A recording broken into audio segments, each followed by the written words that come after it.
social pressure because I did used to take my bra off in lectures like very, very frequently. I'd be sat at the front of the room just like, yeah, now like whip that off, chuck it in my bag. Yeah, straight out the shirt sleeve. That's a classic. No, good for you for being able to. I would rather be comfy. Like 100% of the time. No, you're not one of those people who just completely just loyal to the sports bra, just live in sports bras. They seem like the most comfy choice. The thing is, I can never find a sports bra that works for me because my sports bras, I got big boobs, and so my sports bra gives me like a mono boob, and that's also a reality that I don't like. So I'd rather just not wear one at all. I remember when I worked at the outdoor shop, we got trained, men and women, the whole shebang. We got trained on fitting sports bras. It was never a thing that came up. At no point did we ever have to have like a one-to-one with a customer on helping them fit a sports bra. I was going to say I'd never go to a camping store and be like, oh I mean, my God. We had a running shop as well. Can you do me a fitting, please? Yeah, can you just fit my titties? Like, and it was just so jarring because it was just like, we're never, like we sold like 3 sports bras, I think, ever. And the thing is, no one buys the fancy, super supportive ones unless they're like, committed to the sport. Yeah, like the rare breed of like long distance female runner who also has massive jugs. Like genuinely, if you're a woman and you're a long distance runner, you somehow are already pre-equipped. What did I just pull? Give the mic a little push. Just push it in. Yeah. Okay, cool. I might have. That'd cause chaos. But yeah, anyway, before you destroyed my equipment. Sorry. Yeah, like it was such a weird thing. Like we literally had this guy come in and he'd get a bunch of bras out and just be like, right, no one was like, this is never, and it never came up. Like no one ever needed. They even knew exactly what they wanted, but like for the unique girl with on the larger side, like there was all these weird custom strap, like adjustable bust stuff. It was fucking hilarious. But I also think anyone that has ever met me probably realizes that I'm not a sporty girl. The day that I go for a run, I have to be sectioned. Like there's no bone in my body that's ever gone, oh yeah, sports. You're only running when you're running from something. No, even then. Like genuinely, in like a zombie apocalypse hypothesis reality, I would simply die. I would literally rather die than run. That's kind of crazy.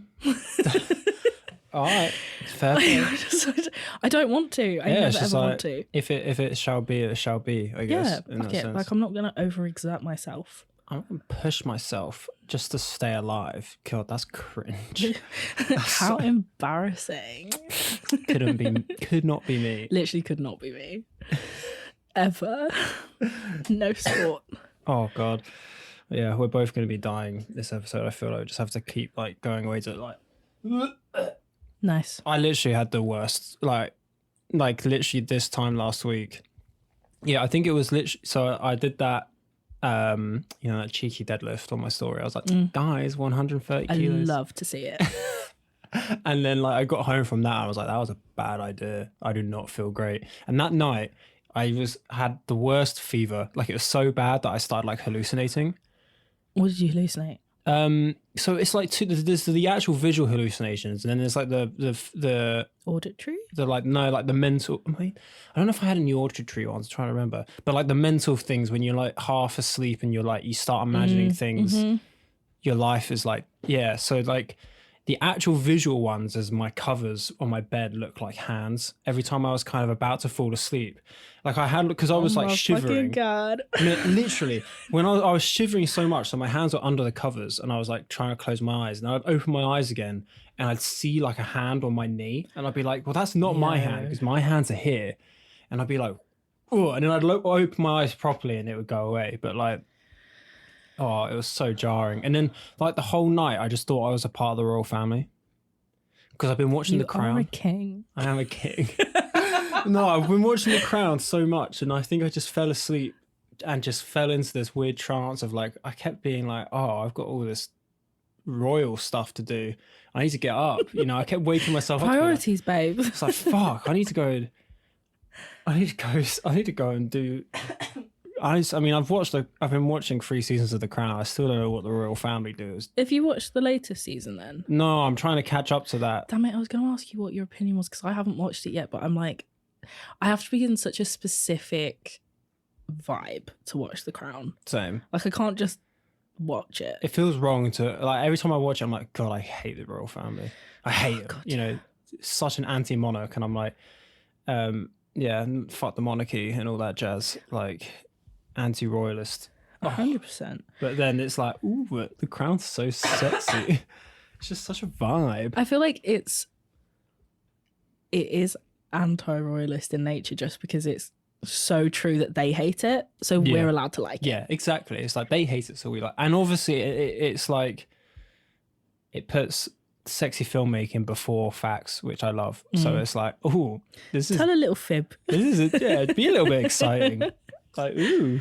I literally got home yesterday and within like an hour, I was sat in the lounge with Dad, and like roughly I was like, women don't have rights, so how do you think there's equal rights? Also, Black Lives Matter, and I hate the royal family. And he was like, you have to go to sleep. And I was like, I just got here, Bob. You've got a whole week of this. Yeah.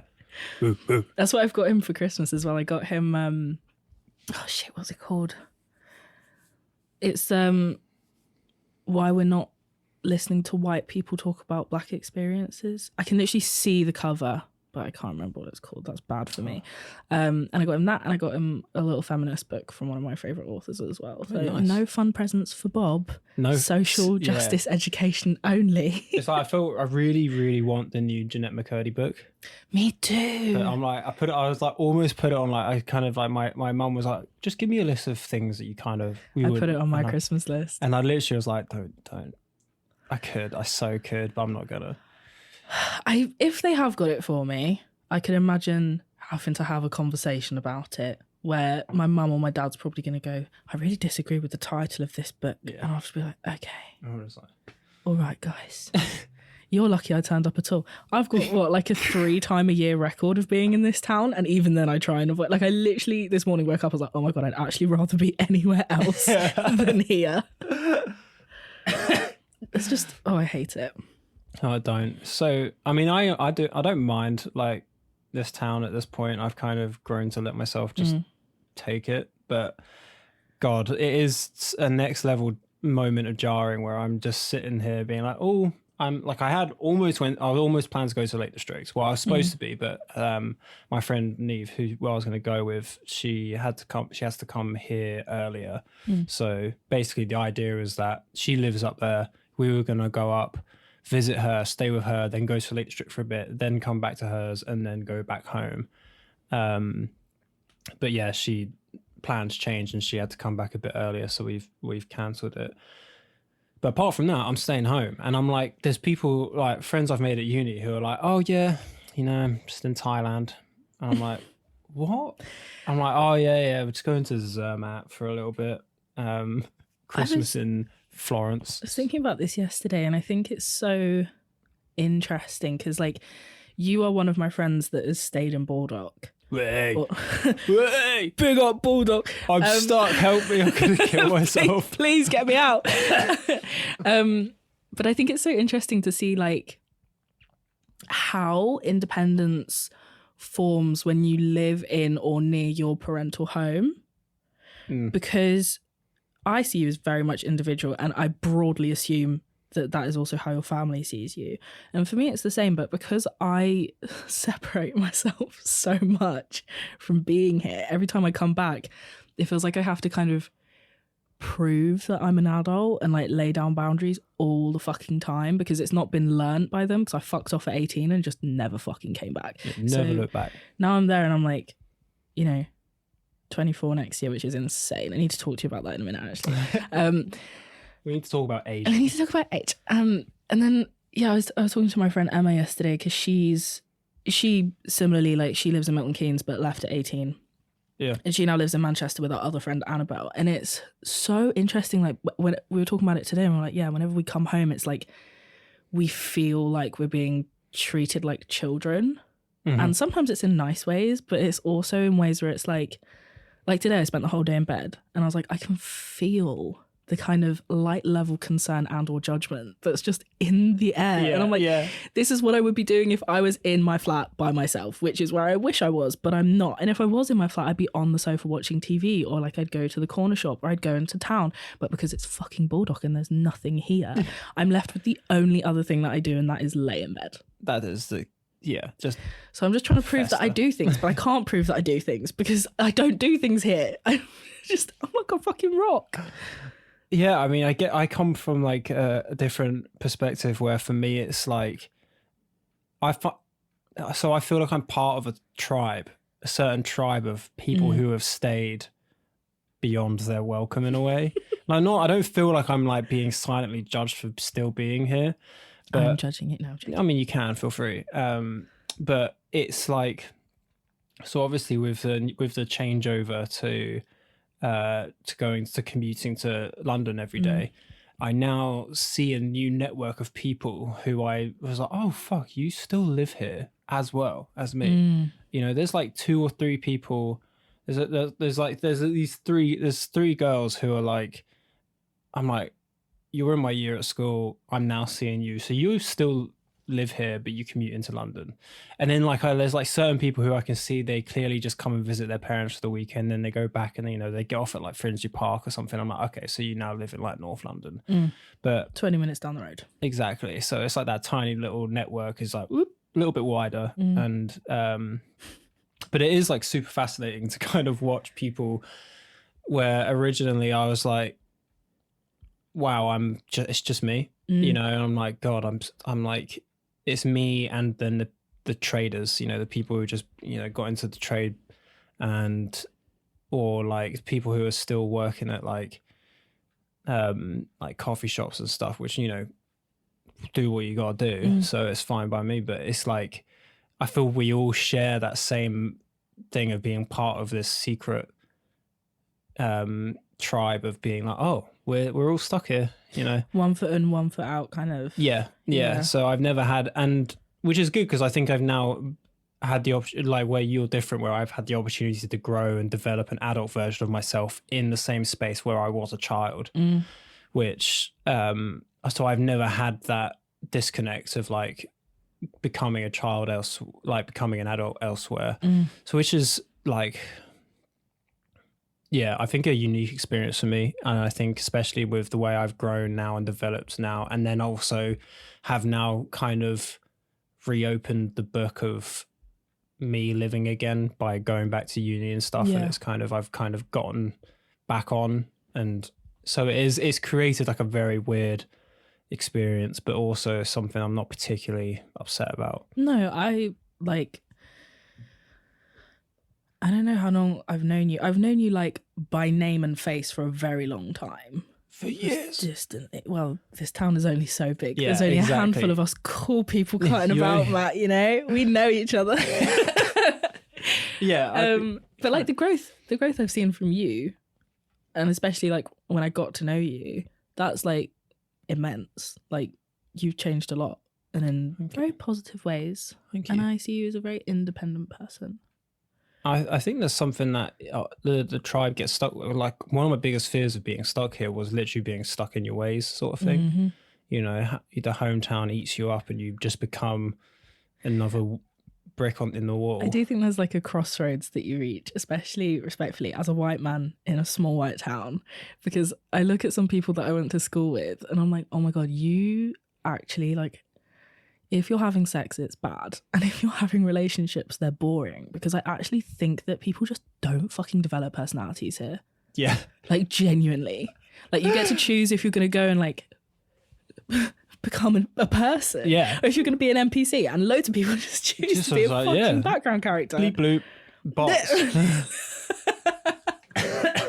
Literally. But there is, like, an essence of truth where I think a lot of people are just kind of like, okay, this is it then. Yeah. You know, which I always worry that if at any point I find myself being like, oh, I don't mind Bulldogs, quite nice here, then it's going to happen. Red flag, I have to hate my hometown sometimes to just be like, I don't want to be here forever. I don't want to be stuck in here.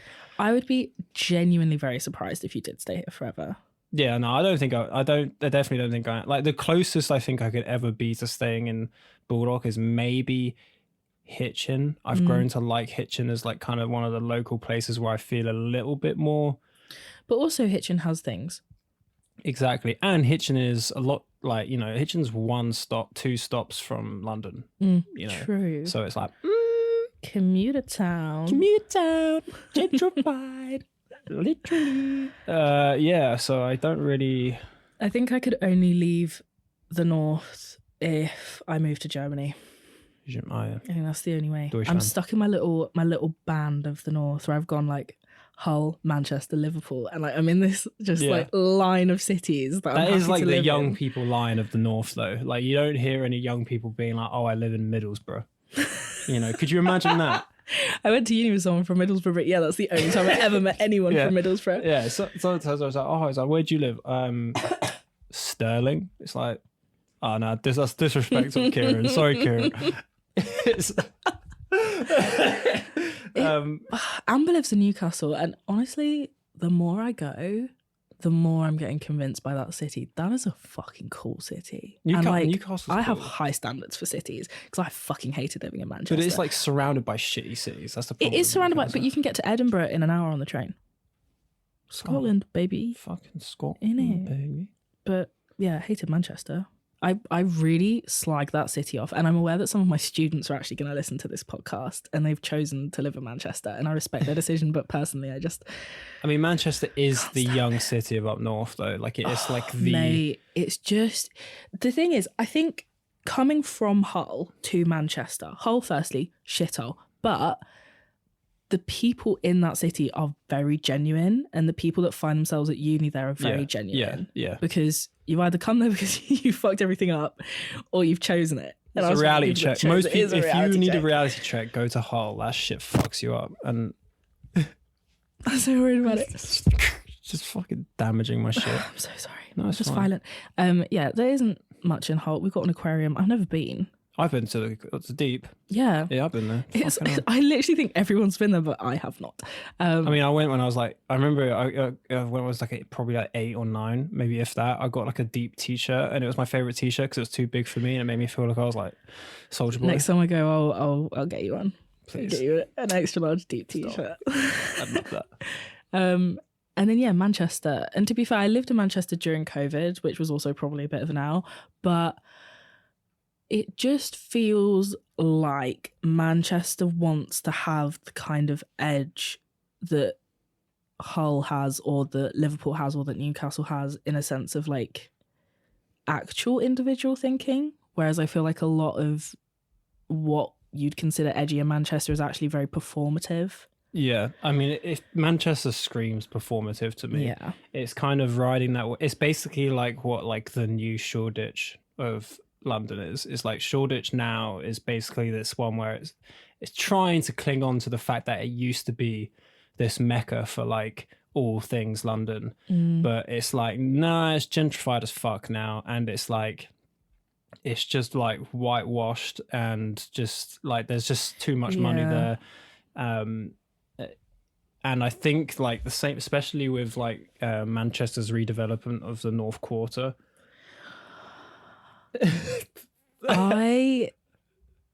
The thing is as well, I'm also very good with directions, and I was with Emma in town the other night, and I can't remember where we were trying to go, but I was like, I know where we're going, like all these little back streets in town. She was like, I don't know where we are. I was like, Manchester city centre is actually not as big as anyone thinks it is, because there's nothing there apart from Northern Quarter.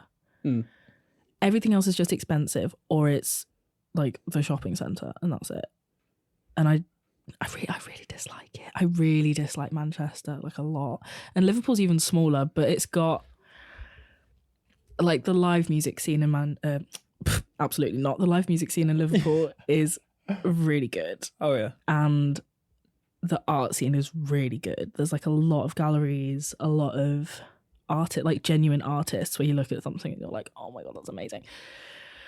And I just don't feel like Manchester has that. But then again, like maybe if I actually knew more people in Manchester, I'd feel differently. But I also really fucking doubt it, because basically everyone I met in that city I did not like. Such a judgmental bitch. That would be my fear. That's why I'm scared, absolutely terrified of going to Bristol. I've only been to Bristol once and I was drunk the entire time. Yeah, I think most people who go there, genuinely, that's their experience.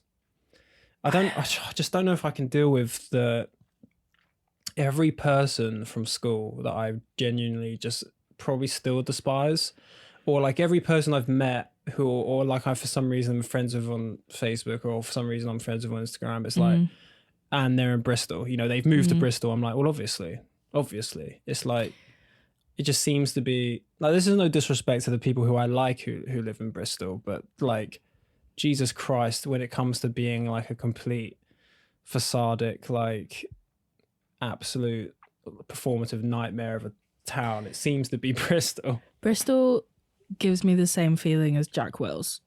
Oh my God. That's the best way I can describe it. And I did nearly go there. Like, before I decided to do my master's in Manchester in philosophy, I was going to do a fucking law conversion master's. And like... Why? Because I watched Legally Blonde too much and I wish that was a joke. Like, I wish that was a joke. But no, I genuinely... Don't worry. And the thing is, I love to argue. I love to argue. But the thing is, as a philosopher, I also get to argue and I don't get to like kill myself over work. So that's also really good. But my friends and my family found it hilarious that there was a point in time where I was like, oh, I'm going to be a lawyer. No, let's get a grip. Absolutely not. No. I mean, don't worry. I think 90% of the reason I applied for CSM is the amount of times I've watched The Devil Wears Prada. So it's absolutely fine. But I like, you're living your dream and I love to see it, and I'm living my dream and I love to see that too. We're dreaming and living and living and dreaming. Yeah, I mean, it's a whole fucking deep sort of thing for me at the moment, to kind of let myself accept that, though, to kind of be like, okay, I'm actually doing something that I actually wanted to do. I've no longer like, that's been like the mental barrier. I think it's a huge part of the reason I had to defer the first year, to just kind of get over that emotional barrier of like, what I'm doing now to do it is, you know, something I want to do. One, take the fucking pressure of myself in the first place. Like the amount of like self-inflicted pressure and like stern, like just, you know, being quite mean to myself. So that, it was like a huge thing.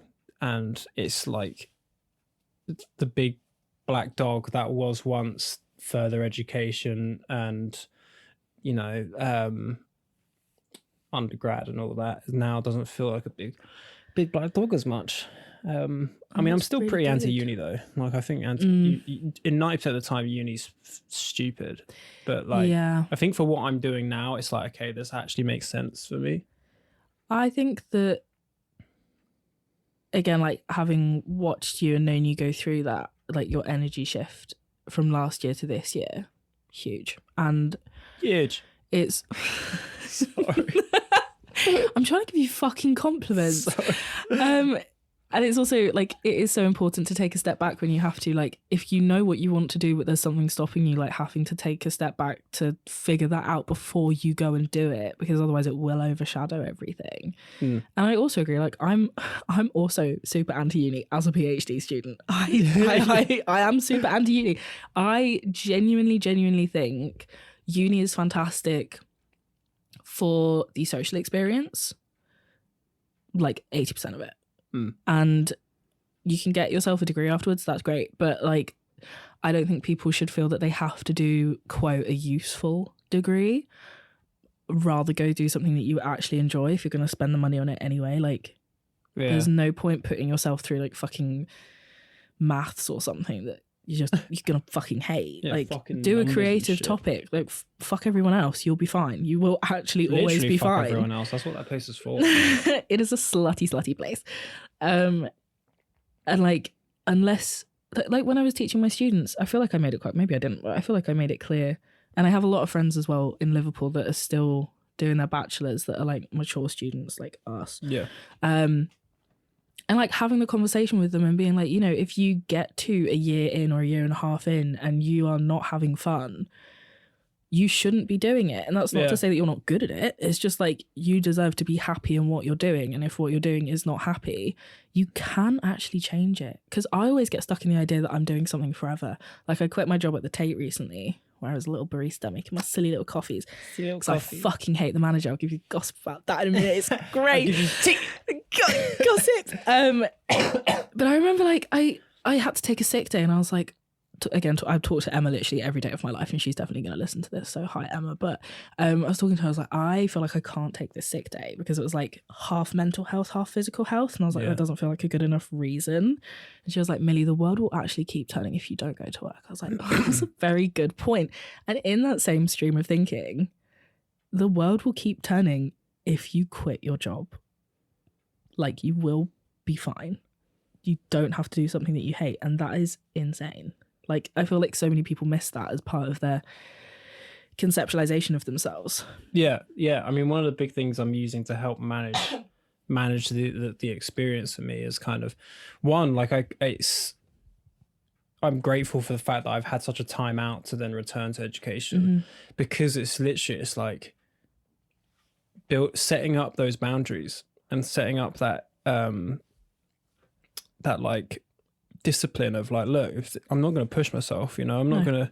It's like, there's people, like, it's almost hilarious people are doing it this early on anyway, but like, there's people who are staying up all night doing what, and I'm like, it's not worth it. This is not worth it. Like, if you're not, and it's like, people put in this crazy amount of pressure on themselves. I'm like, look, like, if I start to not enjoy this, I'm just going to stop, and just, because I've got, one, I've already set up a network around me anywhere where I feel like if this is not the right path and it feels like it, just, I'm not going to do it. But at the same time, it's like, my health takes priority. Yeah, for sure. I've learned that, especially because of my experience in school, especially because of my experience since school, is that if I'm going to go back to this, I don't want it to be like an issue. I don't want this to be, I don't deserve that, at least. No. So a lot of these kind of experiences that I've seen that other people are going through, where it's like, oh God, like, I've put in so much pressure on myself to achieve this, and I'm like, if it's feeling like that, just don't do it, I'm very blessed with the fact that I never applied myself in school.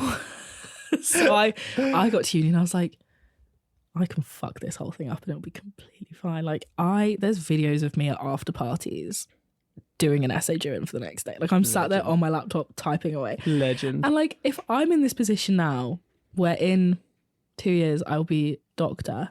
Amelia Herbst, period. Flex. Then, like, if you're breaking your brain over it, maybe you don't need to. And I feel like it's probably harder in creative topics as well to kind of have that self-care and self-control, where it's not like with philosophy, where like you read a paper and then you're finished with that paper, or you write a paper and you're finished with that paper. But because it's creation, like, you're constantly making things. Yeah. And that's a different kind of cycle that you need to be able to take a step back from. I mean, I'm definitely grateful that there is no, like, I'm not an exam doer. I'm not a writer. I can't fucking do, like, I can't write an essay. I really am so grateful. The writing section of the course is so small. Like, it's so focused on sketchbook work and research, and the only writing is reflective writing, which is fucking piss easy anyway, because it's not particularly, it is like, I'm very grateful for that I don't have to worry about that, because I think that's one thing that would take me back to a darker place of like what it was like in school, to kind of just be like, right, blocks of meaningless text, churn it out.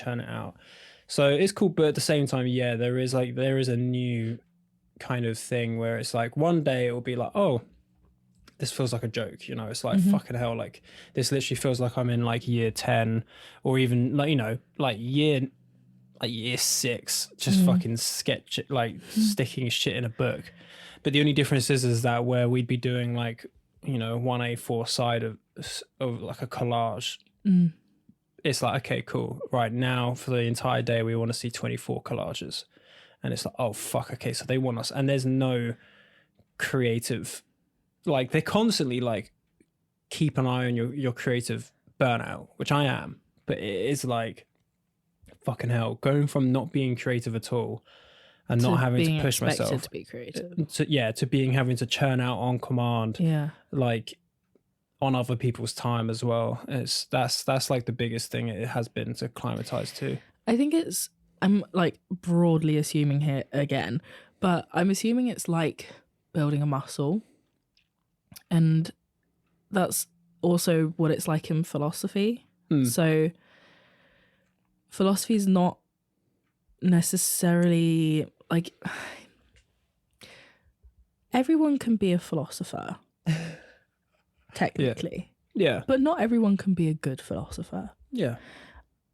See Jordan Peterson. You're building that muscle where it's like so I wrote my master's dissertation I wrote the first 10,000 words in like over the space of a week, and the last 10,000 words in 23 hours, and I got a first. And it's like, that's because that muscle for me is very fucking strong. I know how to write philosophy. Like I know how to get that quality of work out. But if you're in your undergrad, like I had to do all the marking for my students' essays, and some of them did really well. Like they all did really well, no one failed, but like, you know, there's a huge spectrum of work there. And it's like, I can't even describe it, but it's like a way of approaching argument and a way of kind of offering perspective on other work that is what you're training. And I'm assuming it's the same for you, where it's like you're training that muscle to be able to let that creativity flow, but also be able to control it in such a way that you can express it in those like collages or whatever it may be that you're being expected to do. And it takes time. It takes a lot of time. Well, I think what it sounds like, especially the way you're describing it and the way that I think about it, is about kind of fine-tuning a craft in a way. Yeah, you know? for sure. And I think, for sure. Because I think it, funny enough, at least in my experience at the moment, it's become easier for me to create because I'm starting to figure out where my qualities are, the design language that I feel most comfortable developing. Yeah. And I think that works vice versa with your writing. Definitely. And yeah, like the more you focus and the more you have like a process behind what you do, the quicker it comes to kind of get into that rhythm and so you don't fatigue so quick. You know? It's like, funny enough, the thing that neither of us do is like running. It's like it is like literally, it's like the more you run, the further you can run. And I think it's the same with the more you do something, the better you can do it. Yeah, so definitely. Which I think is completely like, is not a controversial thing to say. It's like, okay, yeah, of course, no, obviously. But I think it gets forgotten quite easily. It gets very forgotten, especially like in the way that it works as well. Like it's not a big eureka moment or anything like that. It's just up and down and progression and it's, what is it? Is it 10,000 hours or whatever it is? The 10,000 hours to be a master at something is that it falls into that philosophy quite easily. It's intense, and like I'm now officially properly working on my thesis, and I'm trying to get my first chapter out. And I'm working on a particular account in philosophy that I'm not familiar with. And so it's a bit overwhelming to kind of sit there and be like, oh, I know nothing. I feel like I know nothing. But is this what we were talking? Did we touch on this at the forgotten episode? The episode that we recorded a whole episode that didn't record, and it was a good episode. I literally am like good so episode. fucking sad about it. But yeah, did we touch on this in that episode? I don't know. We talked a lot about trauma, which, to be fair, I'm more than happy to talk about again. And I have new perspectives. More trauma. But I don't think we really touched on my thesis work. Was it not? Because I remember you talking about BDSM? Yeah, and feminism. And... Yeah. My thesis is on it's a feminist defense of BDSM. Yeah, okay, cool. So it is. I'm, of course... Okay, out me. That's fine, Matt. Yep, obviously. Of course it is. In philosophy... a lot of feminist philosophers are very anti-BDSM, or in particular very anti-porn. What I'm offering basically is a better understanding of BDSM, where it's basically saying that they've kind of ignored the nuances of proper BDSM relationships that centralize consent, centralize certain aspects of role play, centralized safe words, like things that ensure safety so that it's not just abusive sex. And then alongside that, offering an account of imagination as part of why BDSM is not problematic. So the account that I'm referencing is by Kendall Walton, and he basically says that when we engage with art and when we engage with film, when we engage with BDSM, for instance, like he doesn't reference that, but that's how I'm using it, we enter into a kind of a rule-based game. So the examples he gives are through childhood imagination. So like if you and me now pretend that the floor is lava, we've set the rule that the floor is lava. We are pretending that the floor is lava. So if something falls on the floor, it is going to be destroyed by the lava. Yeah. And it's that kind of engagement in imagination where we have set rules and we have given different things properties that don't necessarily belong to them. This is a very like brief account, it's a fat book, but taking that and applying it to BDSM, it is imaginative engagement with rules and with structures that keep people safe. So I don't think that it's necessarily anti-feminist, and their concerns that it's like replicating the patriarchy and stuff, which, yeah, but is it worth women ignoring aspects of their sexuality, like denying themselves certain sexual liberation in favor of potentially avoiding patriarchal replication, when in reality, I think any sex that you have is going to replicate the patriarchy, because the patriarchy is penetrative in like the most blunt way. That's what it is. So there's no way that, like, unless everyone becomes a lesbian, which I'm also not opposed to, but like even then there's accounts where they're like gay relationships also replicate the patriarchy. So in essence, there's no way to avoid it. So the only way that we can kind of accept it is to kind of have fun and understand that in the cases of extreme sex like BDSM, there are rules and stuff in place that are navigating the situation to make sure that it's not just abuse of women, which is what some feminist philosophers think it is.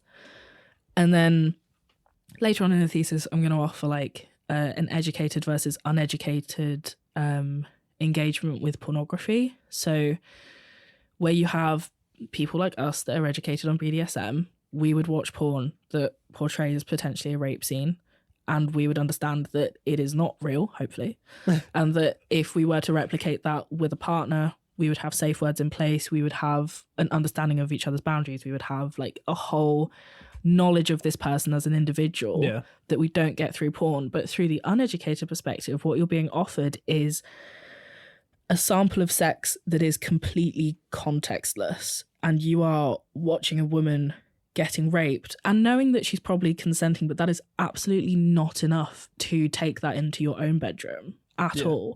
So that then does heavily affect women and women's experience in sex and how men view women as sexual objects, because they don't have that knowledge of, oh, okay, like a BDSM relationship in which people want to take part in this action requires a lot of communication, requires a lot of trust, doesn't happen for them. It's just an action. And that is not enough at all. And that's where all the dangers that feminists that are anti-porn and feminists that are anti-BDSM, that's the issue, I think, on the uneducated consumer, not on the educated one. Yeah, I mean...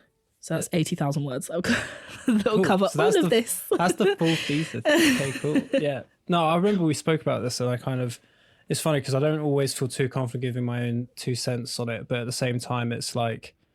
Because I remember you speaking about a woman who disagreed with you. Yes. Which was, and at least from my because I hearing you talk about it, I'm like, well, obviously, you know. Yeah. And it's like there's at least for me, like from my perspective, it's like surely it's more oppressive to deny women BDSM because of its negative connotations. Because it's like if you're not providing a safe space for. Like surely that's like if you're trying to be protective, it's patriarchal already. Like it's like okay, cool. Because a woman femininity and art needs protecting, preserving from this. You know what can be considered a quite uncomfortable act to anyone who's not interested or versed in it. yeah, I understand how someone would be like, oh, we shouldn't allow that to happen. Yeah. But then that in itself is oppressive, and it's restrictive, because it's like, well, but just because, because of the not, I wouldn't say the dangers in a way, but I guess technically the dangers as well. But the lack of security in performing certain acts of BDSM, we should restrict that from why particularly, obviously, why is this has to be a thing with feminism directly? Why just women? Like, why shouldn't we, if we are going to protect people from BDSM, should it not be Should both? it be everyone? Well, the one all thing genders. that's always going to exist is porn. Like, we've genuinely... I'm so sorry. You are the men I'm trying to fight with, Matt. Thank you. The one thing that's always going to exist is porn, because there's so much porn on the internet. What's it like? There's like a statistic. I don't want to get it wrong, but I swear it's like 80% of the internet is porn or something ridiculous. It's pretty. I mean, and there's just so much of it from so many different backgrounds. Yeah, and I do understand the problem with where a lot of people, you don't actually know where it comes from. Yeah, you don't know what you do not know what has gone on behind that camera. It's just like me at all. You can be buying. It's like, you don't know if that shit's battery farmed. It's the same thing, and I think one of the biggest things, especially at the moment, comparing porn to real life, like, obviously people kind of, and this is the scary thing. And as someone who did consume porn at a very young age, me too, and it took me a long time to build a relationship with porn and my sexuality to realize where the lines stop and what because I remember finding porn when I was young, when that genuinely made me really uncomfortable and was like, this is terrifying, and I don't ever want to, be the person doing this or be the person receiving this. The average age of porn access now is 11. Ooh, yeah, I mean, that was probably... That was my age as well, and I found porn. I think I was 9. Year 5, I want to say. That's young. It's crazy. That's young. It was, we come from a generation who had an unbridled, unrestricted access to the internet from a very young age. So I saw all sorts very young. And it took me a while to get past that. But I think especially, like, if I had to be like, if there's one thing that I wish existed back then, and I find now, I get like a weird sense of comfort from finding behind the scenes stuff. And on top of that, I think if we just start being more upfront and forward with aftercare, or like, obviously one of the big things, I think it's kink, they're like, the leading thing is that they'll have a pre and a post interview. Yeah. And that sort of clarity is so healthy, because like, young me coming across some of the content that I must have seen was, and then being like, oh, that's how this works. Yeah. It is scary that is the kind of baseline sex education, really, for a lot of people, is porn. And in essence, is it a problem? It wouldn't be if most porn wasn't violent, I can't remember.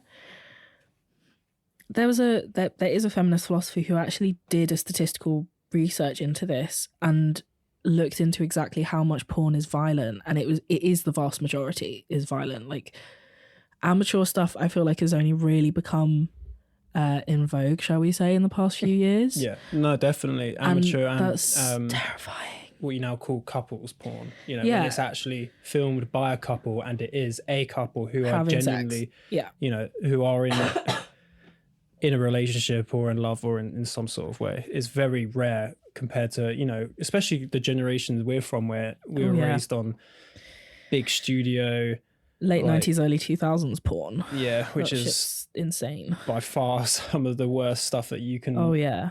You can. And like I said, it's very murky and questionable waters. I feel like it's also heavily linked to a kind of performative sexualization for women versus a reclamative, I guess, in terms of, if we look at like the music scene in the past few years, the amount of songs that are about, let's take WAP for instance, perfect example. Yeah.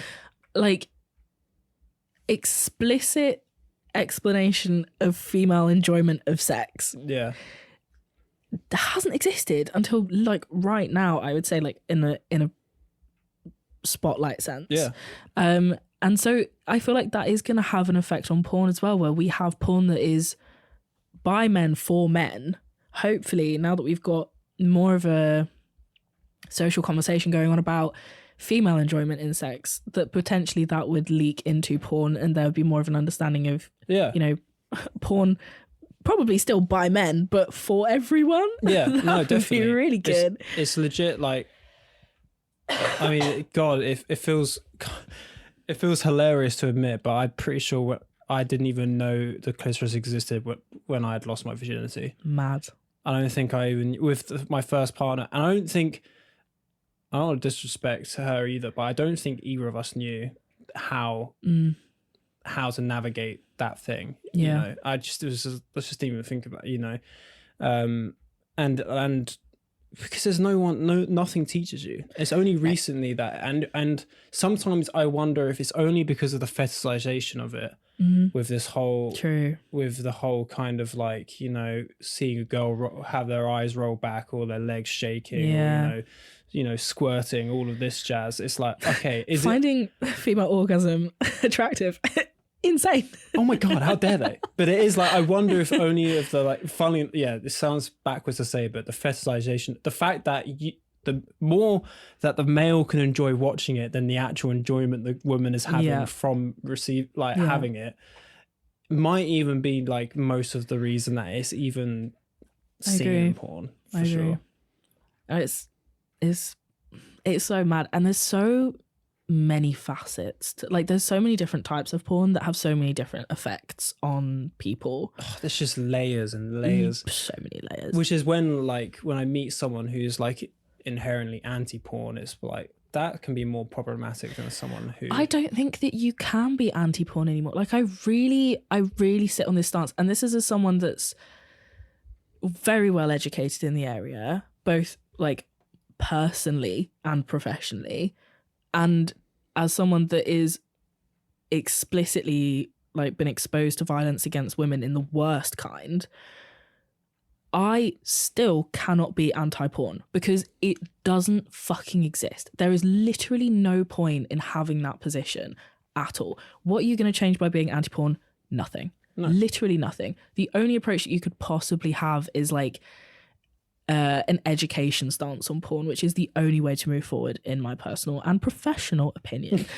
But I really don't think, like, I think, like, I really want to bring up Libby. Like, I have a lot that I want to say as well. And I think that porn almost definitely played a big role in what happened to her, in a sense of, I am sure that her killer / rapist was watching violent porn.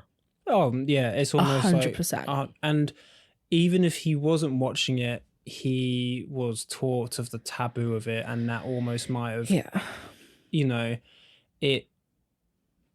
there's, I think, the inherent taboo of it on society and the non-accepting and the lack of aftercare and the lack of like knowledge around it can make it more enticing to a lot of people, which will lead them to do, you know, things mad like shit. that. It is insane. And I think that, like, sex, obviously I find sex fascinating.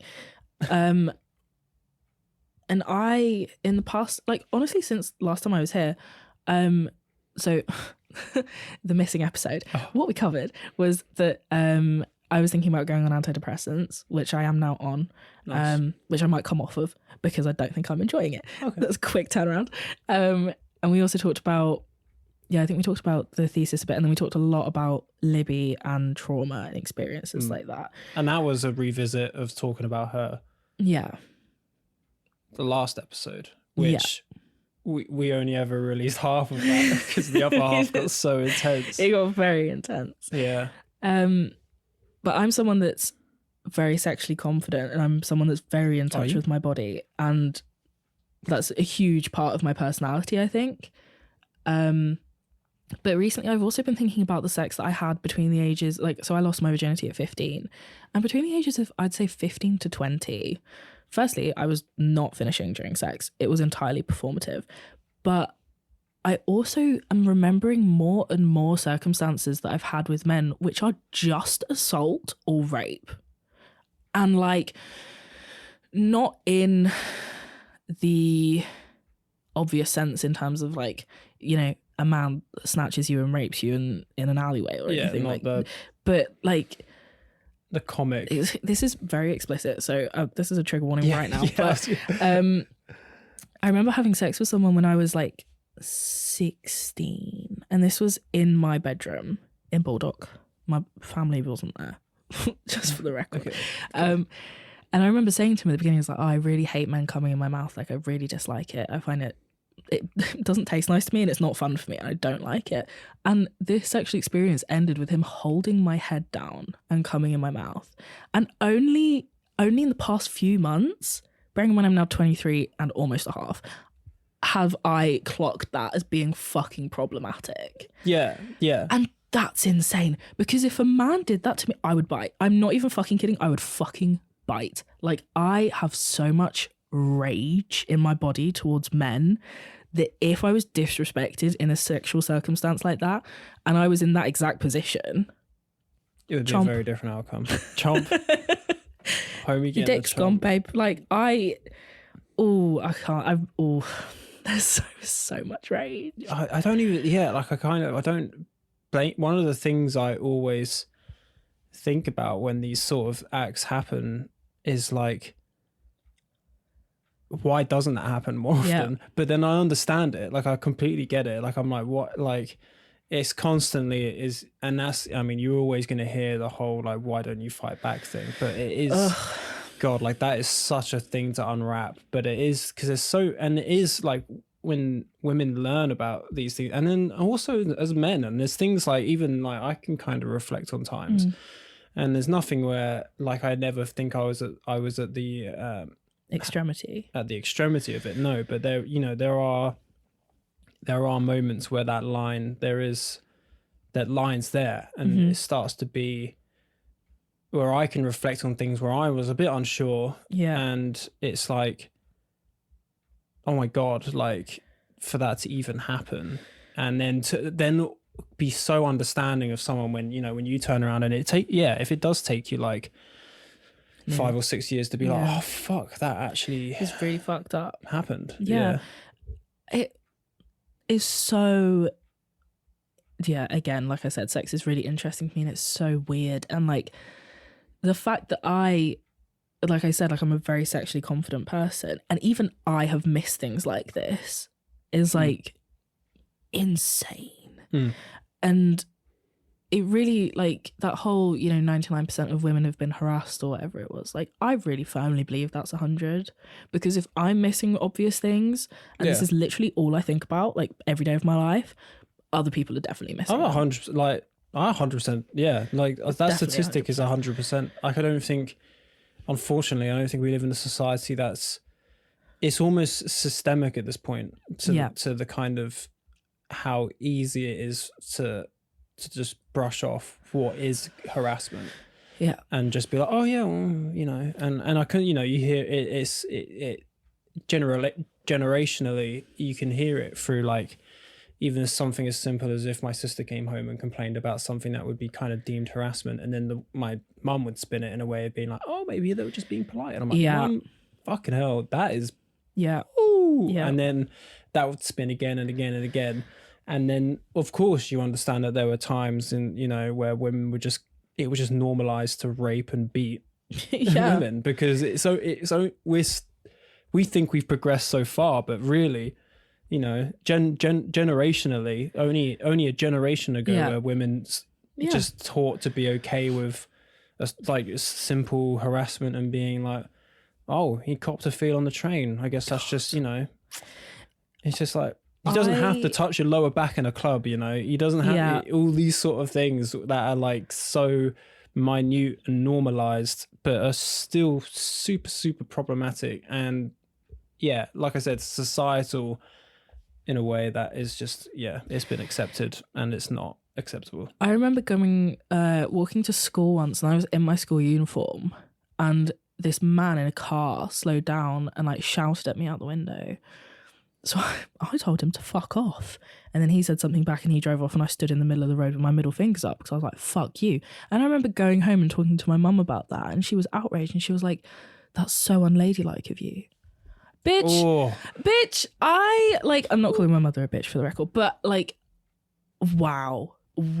And now I'm in the situation where I'm on the complete other end of harassment because of Libby, where I now look at the little things and I'm like, I could kill a man. Like, I really think I could.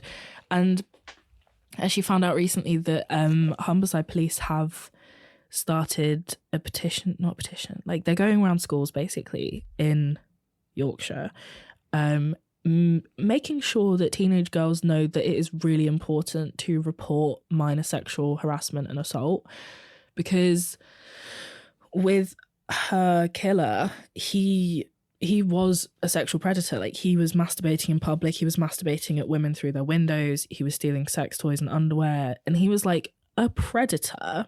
Yeah. And luckily a lot of women did report him, but it really goes to show that like it is so important to report the small stuff. And I remember driving us home to my student over this time, because I was teaching philosophies of resistance, which is philosophy of race, feminist philosophy, gender and sexuality, ecofeminism, like a whole load of stuff, and driving it home to them being like, literally the only possible way that we can get some kind of justice reform in this country is to start reporting literally everything. Because if you give them enough fucking paperwork, eventually they will have to make a fucking department that focuses on this. Yeah. And the idea that it's rare is also insane. Like, automatically, by listening to this podcast or by knowing you, that is a degree of separation from me, and that is a 1 degree separation from Libby. And like, don't like, I really just have to drive this home to people that you are not as far from people getting murdered and raped as you think you are. Like, you are not as far away from that as you think you are. That is a reality that you are so fucking close to that you don't even understand. I have to live with the idea every day that there's people I know who still happily walk free, who I know have done things, you know? And it's like, it's just painful to kind of be like, God, this is for either, you know, the amount of unjust that's gone on because of fear, because of hassle, people are being terrified of just being, you know, like deemed inconvenient. Yeah. Deemed like, oh, I don't want to have to go through all that paperwork. Yeah. Oh, I don't want to have to go through all this, you know. And I've had to put my foot down. I've made some kind of questionable decisions trying to protect people, because it's sometimes it is not just like, even when I know it's not my place, the unjust of something will push me to do things that aren't necessarily good. And it is terrifying, because it's still just only when I have stepped in on certain things that have stuff happen. But there are stuff that I just have to accept in the back of my mind as, you know, someone I know is still walking around, you know, and I know exactly what they've done to that person. And I wish it wasn't just a list, but it is, you know. It's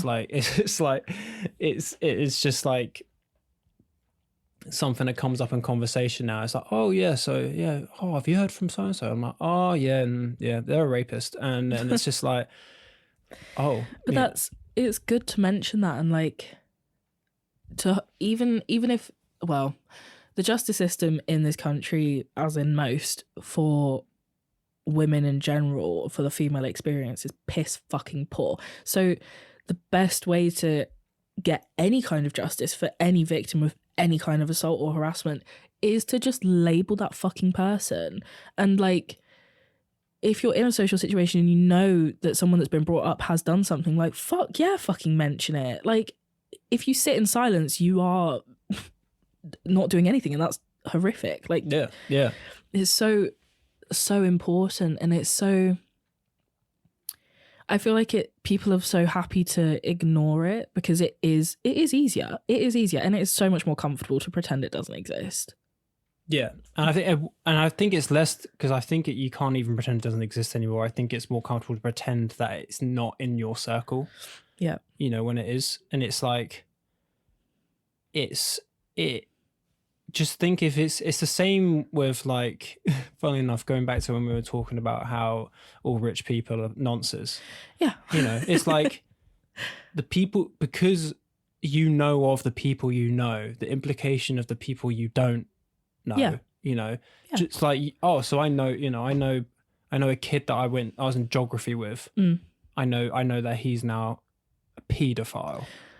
Nice. And it's like at the same time as like I know a kid that I, you know, used to go to camp outs with and stuff, you know, sex offender, rapist, sexual abuser, all of this jazz, all of these people. It's like, but I know that. Yeah. But what about the stuff that we don't know? Yeah. It's like it is just kind of just accepting the fact that, I mean, I get it here, like with this whole stuck in this town thing, and the people who do get stuck in this town, it's like I kind of sit there and I'm like, I think a prime example was the other night was my sister and a few of her friends. Like I said the other night, this was years ago, but it sits with me. You lied. Yeah, I was out with my friends at the pub, coincidentally the same pub that my sister was out with a couple of her friends sitting on another table, and I see these two lads at the bar.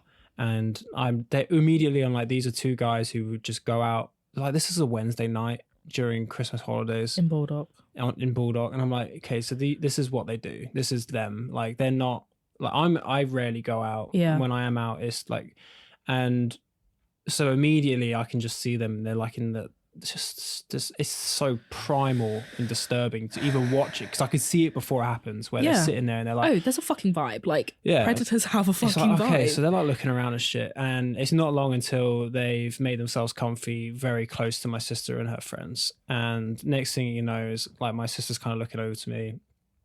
I try and message her on Messenger, being like, what's going on, are you comfortable, You okay? You letting them do this? And then like, because they're like very boisterously kind of getting into the group and being like, hey girls, what's going on, all this sort of shit. It eventually ends in kind of a hilariously enough, me having to step in, which I hate the idea that it has to be done anyway. Like, it's not until there's another man involved that a man would step down from a situation like that. And on top of that, it's a man who's clearly a good few feet taller than the guy who tries to square me up. Yeah. But yeah, so I end up having to walk over there and just being like, Imo, we're going. And she's like, okay, cool. And it's like, you coming with? And she's like, yeah, we're just done. And then the guys are like, no, they're not done. We're going to have a couple more drinks. And it's like, fuck off. There is actually little in this life that I enjoy more than screaming at men. I love it. But it's just that interaction alone already, it's just running, like, for me, is the scenarios in my head of where this could have gone. Could have gone or has already gone. You know? The main thing is, and I see them around. Like, one of them goes to the same gym as me. The other one I think works at Tesco's, and like I just know it's the fact that these guys I think they're like early 30s, late 20s. My sister at the time was like 20, 21, 20.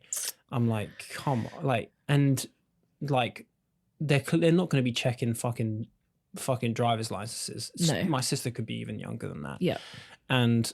You know, it takes me and a group of my mates standing at the end of the table, towering over. Both of these guys are fucking tiny as well. So they're like... Of course they are. Yeah. How does that... Yeah. But yeah, so like eventually one gets out of his seat to kind of try and kind of put his arm around me and try and act like there's no vibe going on. I'm like, no, don't... don't touch me, we're going. And I'm like, you're literally down here, like... stick to you. Yeah, it was such a frustrating experience, and that constantly reignites that flame, where, because I avoid clubs because of this. I avoid most of these like I despise like night out culture because it is just a breeding ground for this sort of behavior. And you know, Godspeed, like I've got friends who, like my friend Sabine, for example, she's stunning, she's hilarious, she's one of my favorite people. And she's very into like club rave culture, and she's very self-expressive. You know, she wears what she wants, does what she wants. Yeah.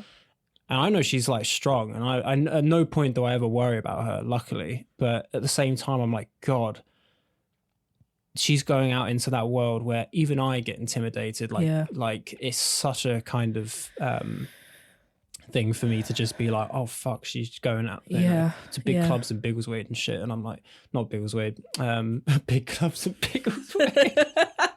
I was thinking, like, I didn't even know there was a club No, like in in Birmingham, and I'm like, I'm like seeing these pictures of her just like, covered in sweat, and she looks incredible. She'll have some very very nice revealing outfit on. Yeah, and she I'm looks like, good. there's someone in the background who's just going to be like eagle-eyeing her, and I'm like, oh come on, like I've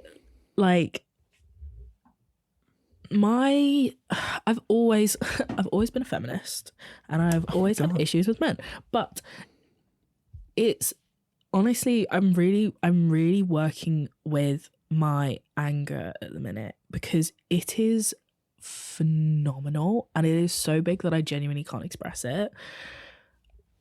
But when I can, when men give me the opportunity in which to do so, I absolutely fucking will. Because the other part of that is that I know I look good, and I also benefit from the fact of being like 5'10", so I'm a big girl anyway. They're not going to do fucking anything to me. Like, I just fucking, like, what are they going to do? Rape and murder me? Been done. Think of something new. Get creative, for fuck's sake. But like, I remember being in a bar in Hull with my friends, and these 2 or 3 men were just staring at us and staring at us and staring at us for like literally hours. And eventually it got to the point where I looked over and just really loudly, I was like, I'm really sorry, boys, we don't do charity work. And I just like shut the fuck up and looked at their fucking drinks. And it's just little things like, you don't have to be like, what fuck you look at? Like, no, get under their fucking skin. Tell them they're a fucking loser. Like, and that is enough.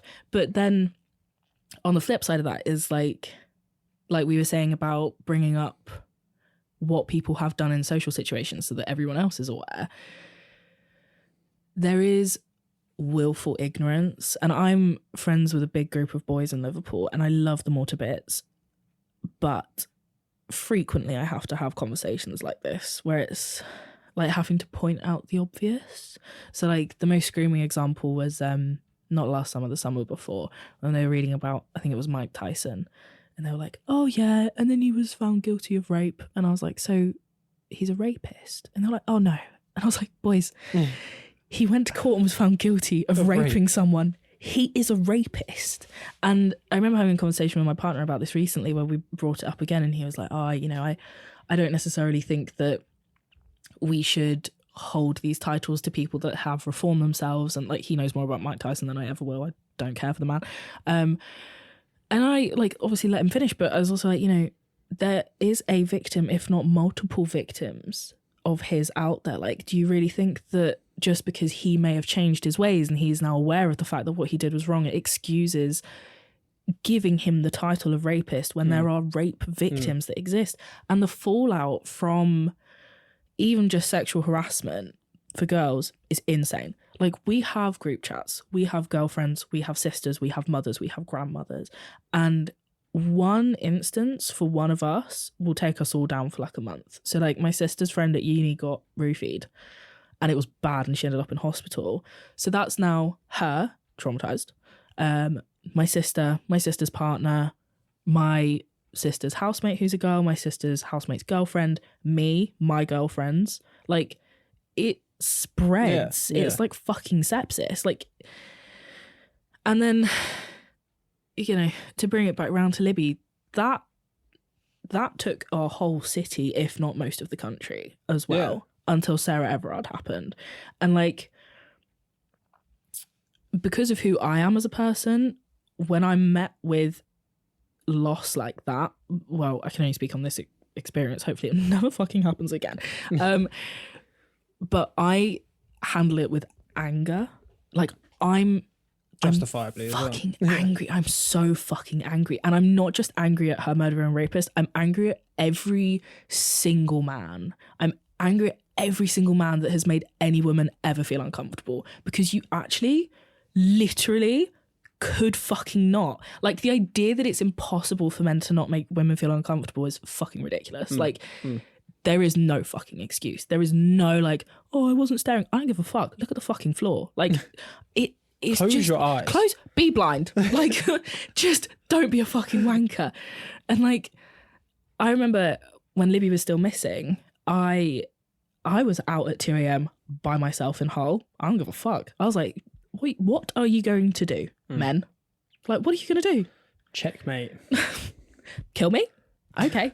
Like, I just, the worst thing's already happened and it's going to keep fucking happening. So I'm not going to sit in fear. That's not my response. I respect the women that do. I really do.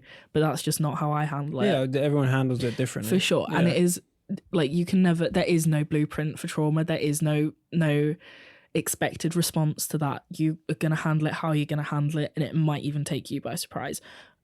For me, it's rage. It is being in dangerous situations. It is finding men that are being fucking wankers and giving me the opportunity to express that, because it is insane. Like, the whole thing is insane, and I still can't wrap my head around what happened to her. And it is the worst possible thing that you can do to a human being.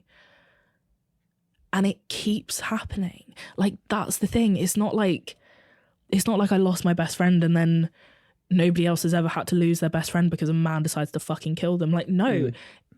What is it? Like, a woman every 3 days is killed by a man. It's not an isolated incident as much as you'd want it to be. It's not. Yeah. No. And then Sarah Everard happened. And then there was recently the videos, I can't remember her name, but I think she was killed in 2021. And there's videos of this man fucking stalking her and she's running from him. And, like, don't get it fucking twisted. Libby was screaming. People heard her fucking screaming. So the idea that there isn't fighting back and there isn't avoidance, there fucking is, but it is not enough. Like, yeah.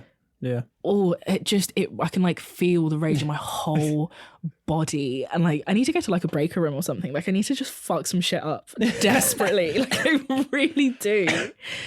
But it's insane. And I actually, I need to have a conversation with one of my boyfriends in Liverpool, because so when the, you okay? Oh, sorry. That's okay. When the documentary came out, it's, I think it's on Sky Crime if anyone wants to watch it. It's called Libby. Are you home yet? Ad block. This is the advert break. But he messaged me, and I'm not close with him. I also struggle with him socially. I find it very difficult to interact with him because he is the kind of man that I think is very problematic. But he messaged me as someone that is not close to me and goes, "Oh my God, why have I just seen you on Sky? Question mark, exclamation mark, question mark, exclamation mark." And I am still genuinely offended by that. Like, how do you not read the room? Like, it's a fucking documentary about my dead best mate. And the thing is as well, like, he knows, because I do talk about her. Like, I'm never going to not talk about her. And it's just this tone deaf fucking text. Like, he could have texted and been like, "Hey, saw that you've done this thing. Are you okay?" Fine. That would have been fine. Or like, "Hey, saw you did this. I've got a question." That's also fine. Like, I'm not the kind of person that shies away from a text message or a question. I'm so fucking, you can ask me fucking anything. I'll tell you. I've got nothing to hide. And we did last episode. And the one that's missing. This one. But it just, I find it genuinely so offensive because that's so incredibly tone deaf. Mate. And then how comes I just saw you on because my friend got fucking murdered? It's, for the record, I opened the documentary as well. It is my voice speaking about Libby. So let's not fucking pretend that this is like it. Oh my, like, I actually, the more I think about it, I'm so astonished. Like, how do you look at that where it's like Libby Squire murdered and raped at 21, and he's like, "Oh my God, I saw you on telly." Just fuck off. Oh God, you're on the TV. I saw you on telly. Okay, babe. Is that you that's crying on TV? Is that you with that serious trauma? PTSD? Is that you traumatized live on television? That's crazy. And I did that before I started therapy, and like, I would not do another documentary. Yeah. Well, I want us to talk about a bit on, because obviously, I mean, especially the rage is like, I'm curious. Hot girl rage. Hot girl rage. What do you think is different compared to, annoyingly, there's no way we can reflect for people to understand what we're referencing, but compared to when we last spoke and that conversation, and, you know, because we did touch on the documentary, we touched on therapy, we touched on medication. So what? I mean, we'll talk about medication real quick. Yeah. You on right now and you're thinking of coming off, or are you on and already come? What happened was, I do have PTSD. Slay. No way. No way. It is. I feel like there's also important background here. Like I grew up in an abusive household, so that also sets a tone for trauma. Mm-hmm. And then I left, went to uni, had a year at uni, and then this happened, and it was a very public case, and I had to deal with a lot of press interference. They found my address, they knew where I lived, they were texting me, they were calling me. Shit was insane. That all happened. It was also then Libby was a missing person for 7 weeks, and then they found her body in the Humber, and then that was in March, I think, and during that time I lost another friend as well very suddenly, and then had her funeral in October, and then we didn't get to take her killer to court until over a year later because of COVID. So he got sentenced in January 2021, I believe, because she went missing 2019. So yeah, that's the right maths. Unsurprisingly, traumatized. Part of what has happened for me regarding that is I struggle to sleep, which makes perfect sense. Yeah. It would happen rarely, but I'd basically wake up into a panic attack and Night panic. Oh mate, but this shit's like, so I'd wake up to go for a pee, for instance, and like there's all of 12 feet between my bed and my bathroom in my flat. But by the time I've reached the light switch on my bathroom, my brain has like given me 6 different images of what Libby could have possibly looked like, what she looked like when she was getting raped, like all these very, very intense pictures that invasive, just I don't need. So that happened, and then usually it would be fixed by sleeping with other people around. But then I got it one night when I was staying at my girlfriend's in Manchester, and I woke up at like 2 and I was up until 5, and luckily one of them woke up at 5 and came in and like was like, "Are you okay?" Because I texted the group chat, I was like, "Is anyone awake?" So I was just like, and it also makes me feel sick, and throwing up is a big trigger for me. Like I really hate being sick. I don't mind other people doing it, but for me I can't hack it. Yeah, you throw up all you fucking want. You throw up all you like. Get that shit away from me. Not for me. Yeah. And so she came and sat with me for a while, and I was like, "Oh, this is fine. Like I'll be fine." So then I went home, took one of my friends with me, so I had someone there. Happened again. I was like, insane. Maybe I'm just like socially fatigued, and so that's why it's happening. Wrong. She went home. Happened again. So that's now 3 nights in a row that I've not fucking slept, and the 3 days that I've lost to recovering. Because the thing about PTSD and trauma like that is that it wipes you out. Like yeah. I mean, that sort of, especially like night panic, and especially panic in general, especially when it's triggered by PTSD. Yeah. It's exhausting, Mate. you know, like even just anxiety induced panic that I've gone through is just, you know, writes me off. I had one dream once, and it was very traumatic. And so basically, like I was in my childhood home, like downstairs was my childhood home, upstairs was the house in Hull that I shared with Libby. And I was like upstairs, and I realised that Libby was in the house, and I was like, "Oh, this is so weird," and went downstairs, and then it was my childhood home, and Libby was like stood there, and I had to tell her what happened to her. That was the point of the dream. And it took me out for 2 days, because it was like, the thing is as well, I'm quite spiritual, and I feel like you can talk to people in dreams. Like, you know, shove a crystal up my ass and call me a hippie, but I really feel it, because it's happened maybe 3 times ever, and it's so different to other dreams. And it just feels different, and it really felt like I talked to her, and it took me out. But that wasn't during these little night terrors I was having. But then I reached a point on the 3rd day where I was like, okay, something's like actually wrong here. And like, I have to be able to sleep. Yeah. I love sleeping as well. I'm a napper at heart, you know. 6-hour nap, love. Most people call that sleep. Wrong. Put me in.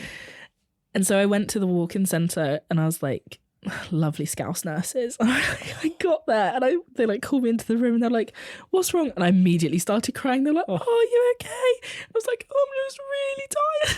I was like crying, and I was like, "I have PTSD." So it was like the only thing I could think to explain it. Yeah. And then they were like, do you mind if we ask why? And so I like gave them the abridged version. They were like, oh my fucking God, like, I'm so sorry. I was like, it's okay, I'm all right. Do you have to give them a trigger warning? Do you have to give the nurses like, a trigger look warning? at them like, trigger warning. Trigger warning. Maybe I should. But then I got put in touch with like the emergency on-call GP at my practice and got put on mirtazapine, 15 milligrams every night to help me sleep, which has been fine up until I'd say maybe the past 2 weeks, where I just feel fucking nothing.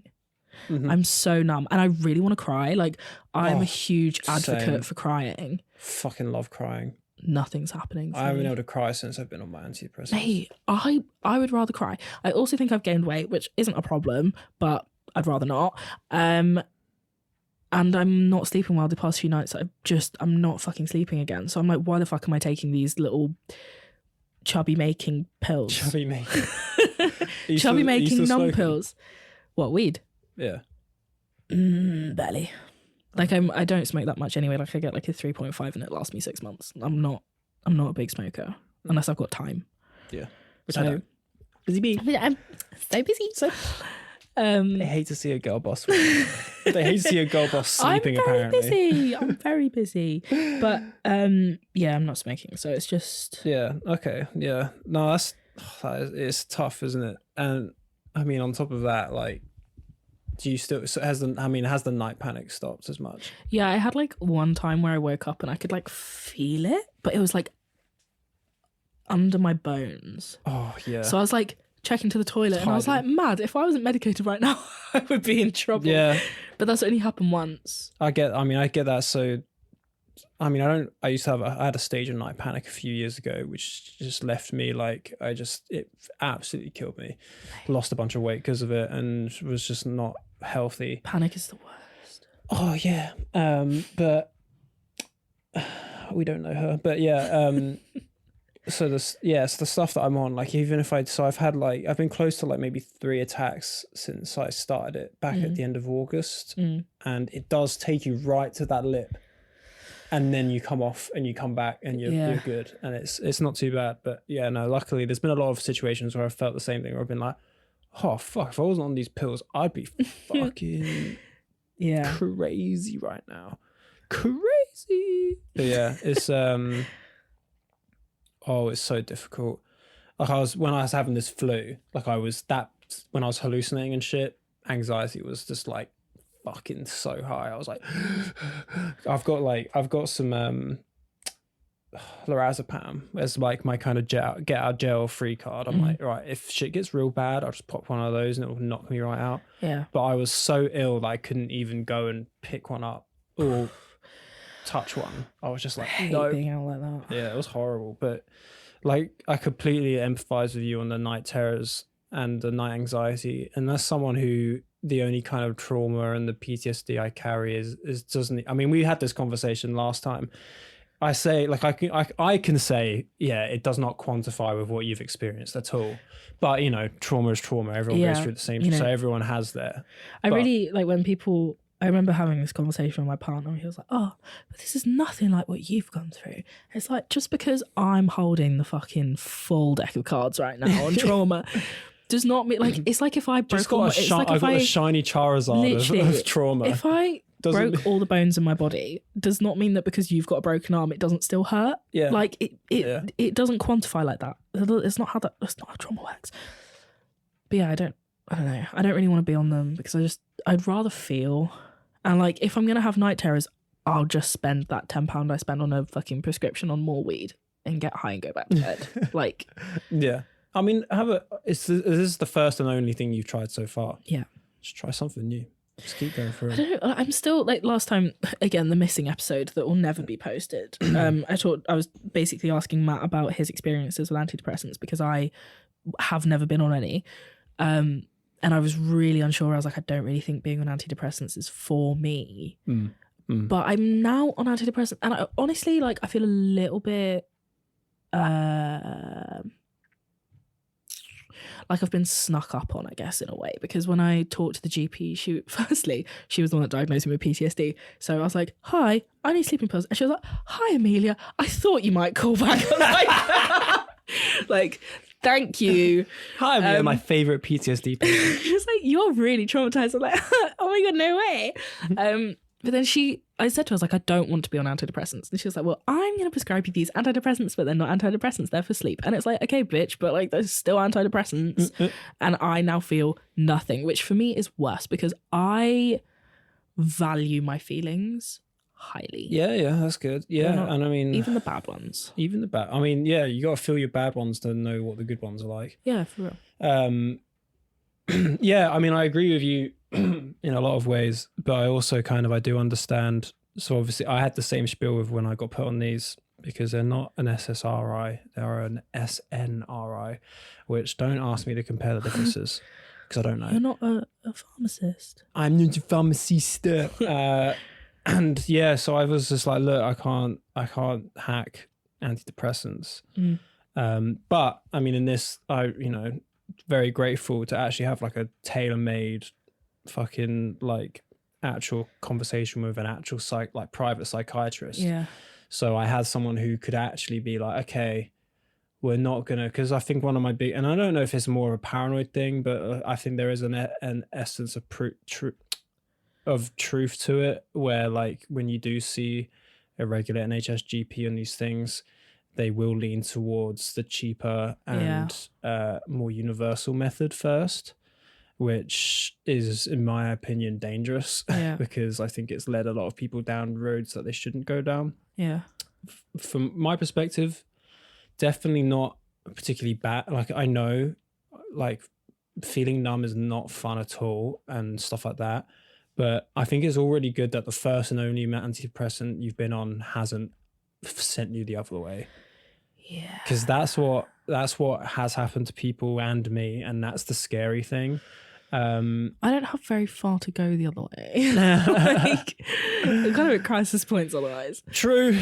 I mean, if you try and say that out loud, your brain's going to find a way to tell you it can. Trust me. But yeah, no, I think I mean, if you think they're not right, come off them. It's your body at the end of the day. At the same time, I think explore options. It's such a generic quote, but I think even if you didn't do anything about it, it will just pass. Yeah. Stuff does naturally. Yeah. With the ebbs and flows of life. Like, I think to come out of my panic, I had like a stage of months when it was happening like every night. And then I just kind of was like, they've stopped doing it now, But it took a while. Like, I had to, every night I had to lay there and have a full-blown panic attack and let myself feel the entire attack start to finish. I do wonder if part of my issue, I guess, with taking these antidepressants is resentment and not like of the pill. Well, maybe actually, but like, I feel like I'm still expecting myself to go back to normal. And I mean pre-PTSD normal. And like, obviously that is never gonna happen. No, unfortunately. And I think that's something I really struggle with, where I'm now like, oh, I'm not feeling anything. This is so fucking stupid. If I wasn't taking these pills, I would be fine, which is delusional. But again, it's so hard to come to terms with the fact that something's wrong. Like, it's so hard to be like, I might need these. Yeah. Like, maybe I'm not feeling anything right now, but maybe I am more in control than I realize I am. And in like 2 months, I'm like, oh shit, like, I haven't been massively depressed in 2 months. That would be great. But like, no, it's hard. It's trying to play like a guessing game. I've been in the exact, I am in the exact same situation so many times. I constantly like, I want to be able to raw dog this, it feels better when you do it raw, and it does. Like, if you can get over stuff, if you can get over the mental things, those mental barriers at your own accord, yes, it is the more idyllic way, but it's not always that sunshine and rainbows. And, I think it took me to, because I think I've been on, I think I touched on the last, I think I've been on maybe 3 or 4 different, and that's only because I've been so scared to explore antidepressants a lot. Kind of relied more on the beta blocker route a lot, but yeah, it was like tough to kind of get over that mental thing of like, I'm just going to let myself have these current ones and let them do their job. Yeah. It takes time and it's tough and it's difficult to kind of, because I mean, one, the side effects are never fun. I was getting fucking like night sweats and you just have to be like, oh, this is me now. I now have to, every now and then I'm just going to wake up dripping and I'm just going to have to be okay with that, which is fine. Like in the grand scheme of things, I'm okay with that. It's the lesser evil. Yeah. But yeah, and I think it's on a larger scale as well, where you do have to kind of face, I mean, and this is systemic as well. It's where you're terrified of being an inconvenience, I think, where you do just constantly feel like, I don't want to have this problem because it's such a wall. Mate. Literally. Yeah, exactly. The wall you have to face, like, and so since like my relapse, one of the biggest things that's kind of got me to kind of, because I was constantly and like when you were saying how you're going back and you want to be back towards being like pre-PTSD. Well, that was a good point either, but like I'd like escaped the badness that had been childhood / teenage years. Yeah. And I was like out. And then something comes and I literally down. was so like I was so fucking close to like, you know, being able to become an adult that was actually like okay. Yeah. Immediately didn't happen. Yeah. Like I'm now stuck like this. You immediately, it's life altering, and yeah, and there's no coming back from it. That's the thing. Like there's no. But I think it's tough, but that's the hard fucking part to kind of accept.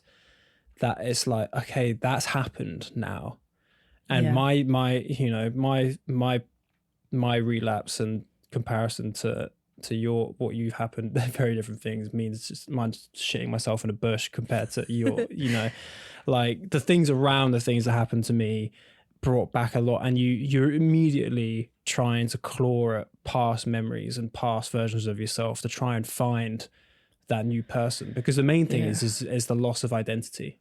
Like you instantly lose yourself. Yes. You have no idea who you are. And that's what trauma does. That's what panic does. That's what anxiety does. That's what depression does. All of the main things they do is they're ego breaking.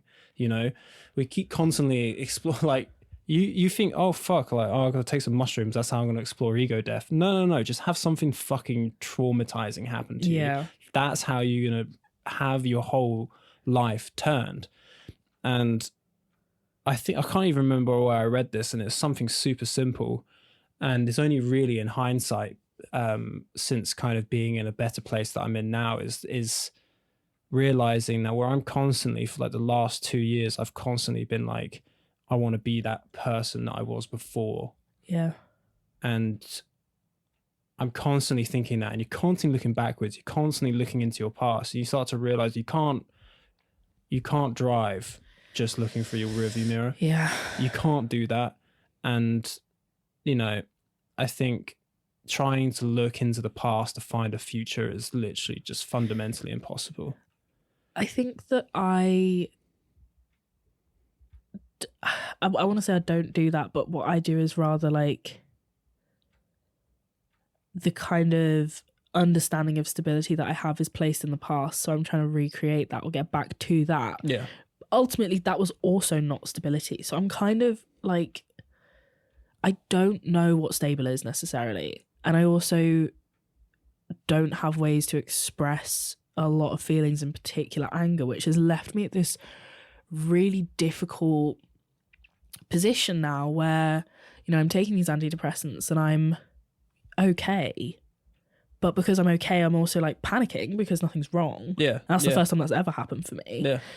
And I'm like, you know, I'm not, I don't want to kill myself every week. Yeah. And I'm like, okay, but that means I'm going to have to be alive. Yeah. Like, and what do I do with that?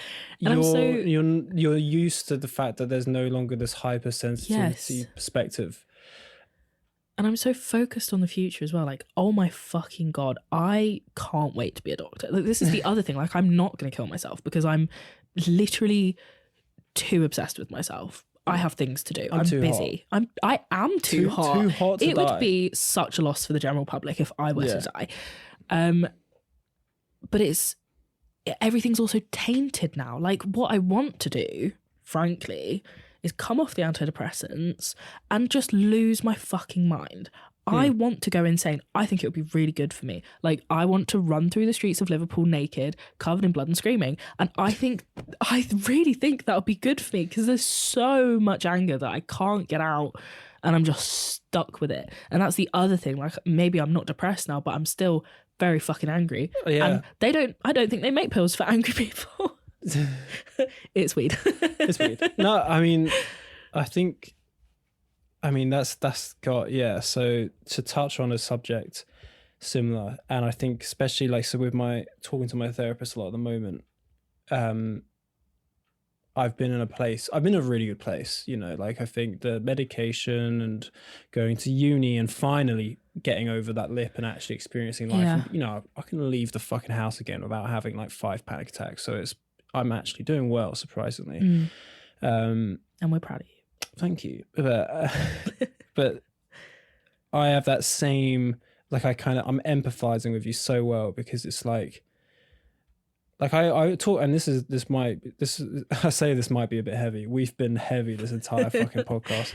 But like, I have a recurring intrusive thought through different stages of my life, typically suicidal thoughts. Like, it's just recurring constantly, used to have dreams of just falling backwards off of cliffs.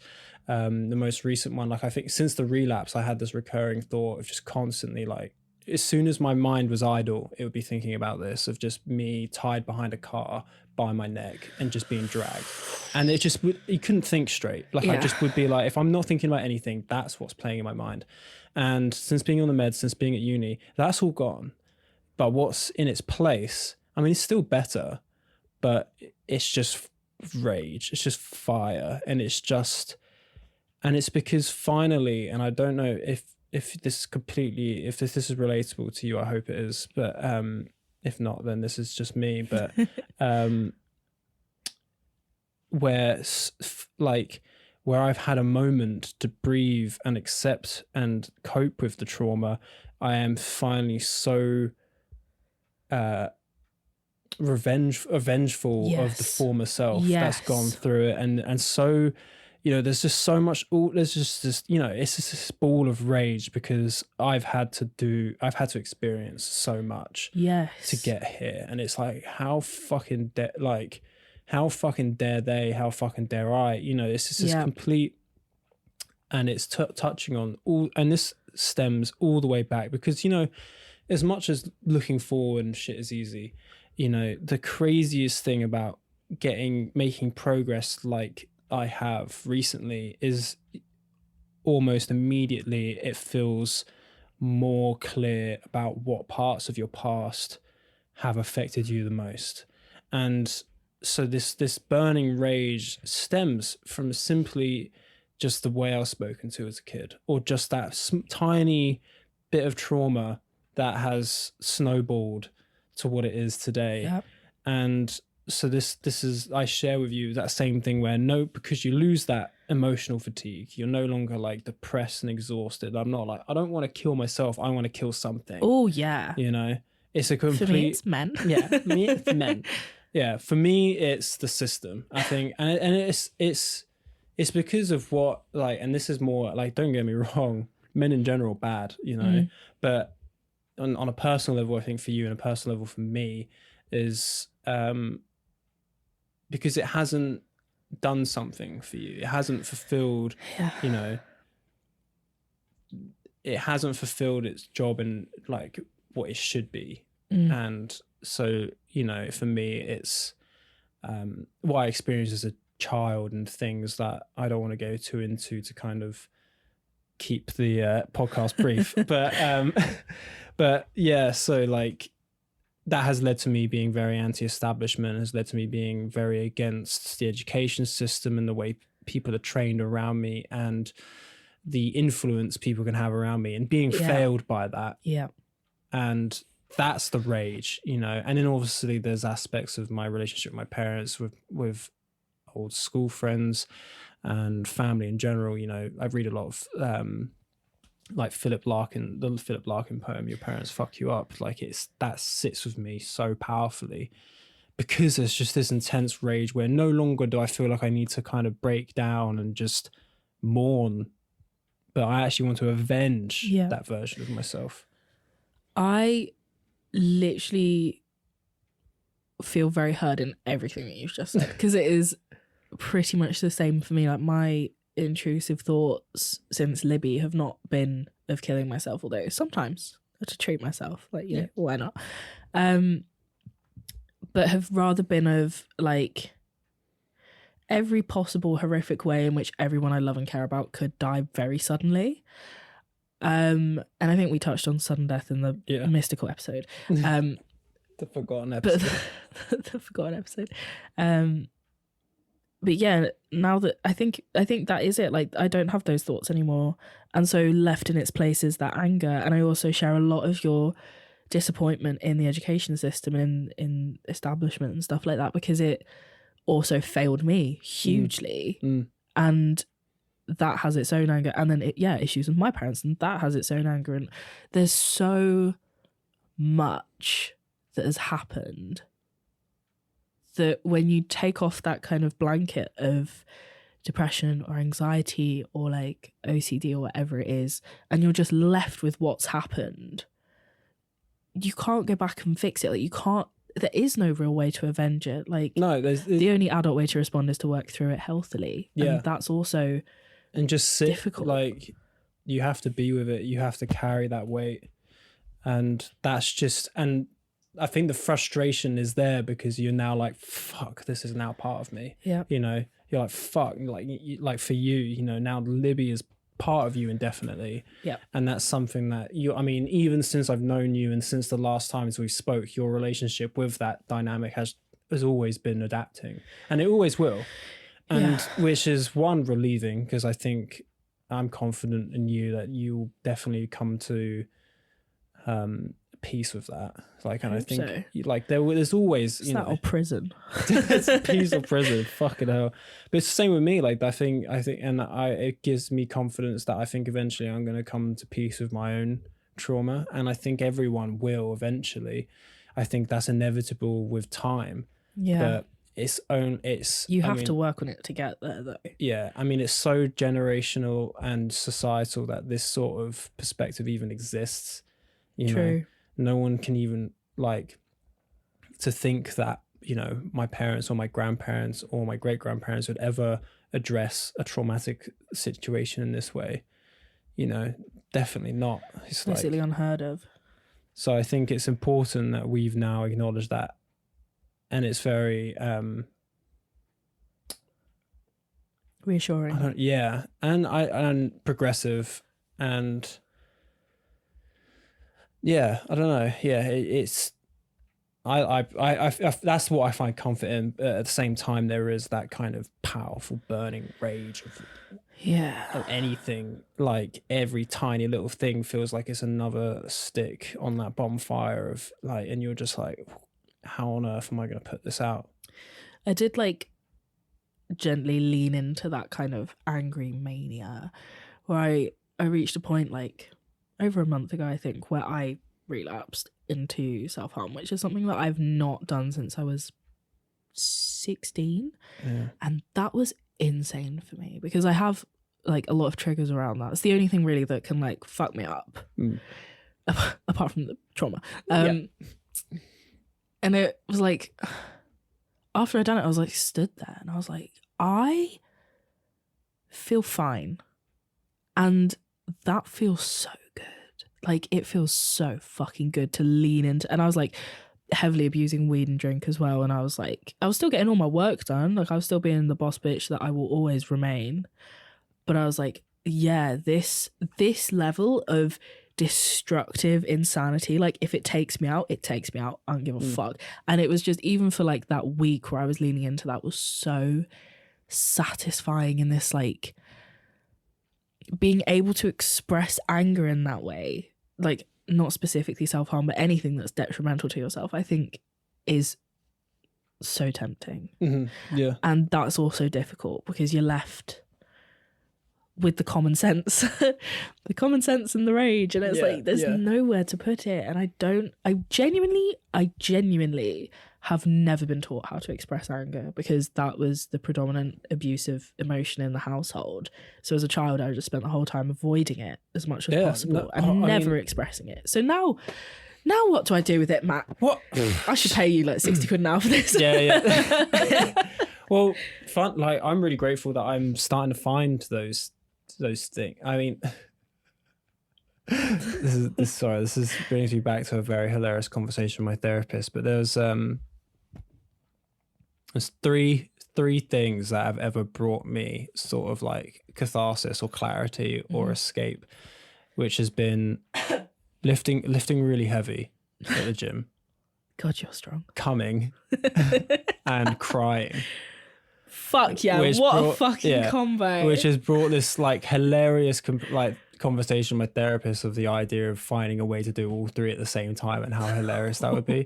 But it is like, so for me, like recently, one of my biggest ways to kind of, I've found two, I'm really grateful to have two very clear outlets. Unfortunately, antidepressants and stuff has, and my libido, the cum train has not left the station, but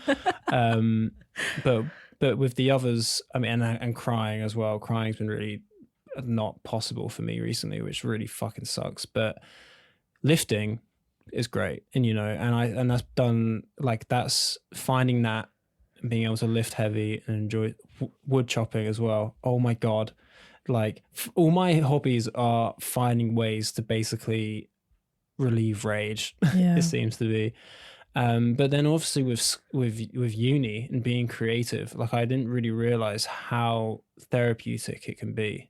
And it's been so, like, especially with my latest project, has been actually surrounding the self, and it's been a focus on because this is the project that's so effectively going to get us into BA and is going to get us into, like, hopefully the dream course that we want to do.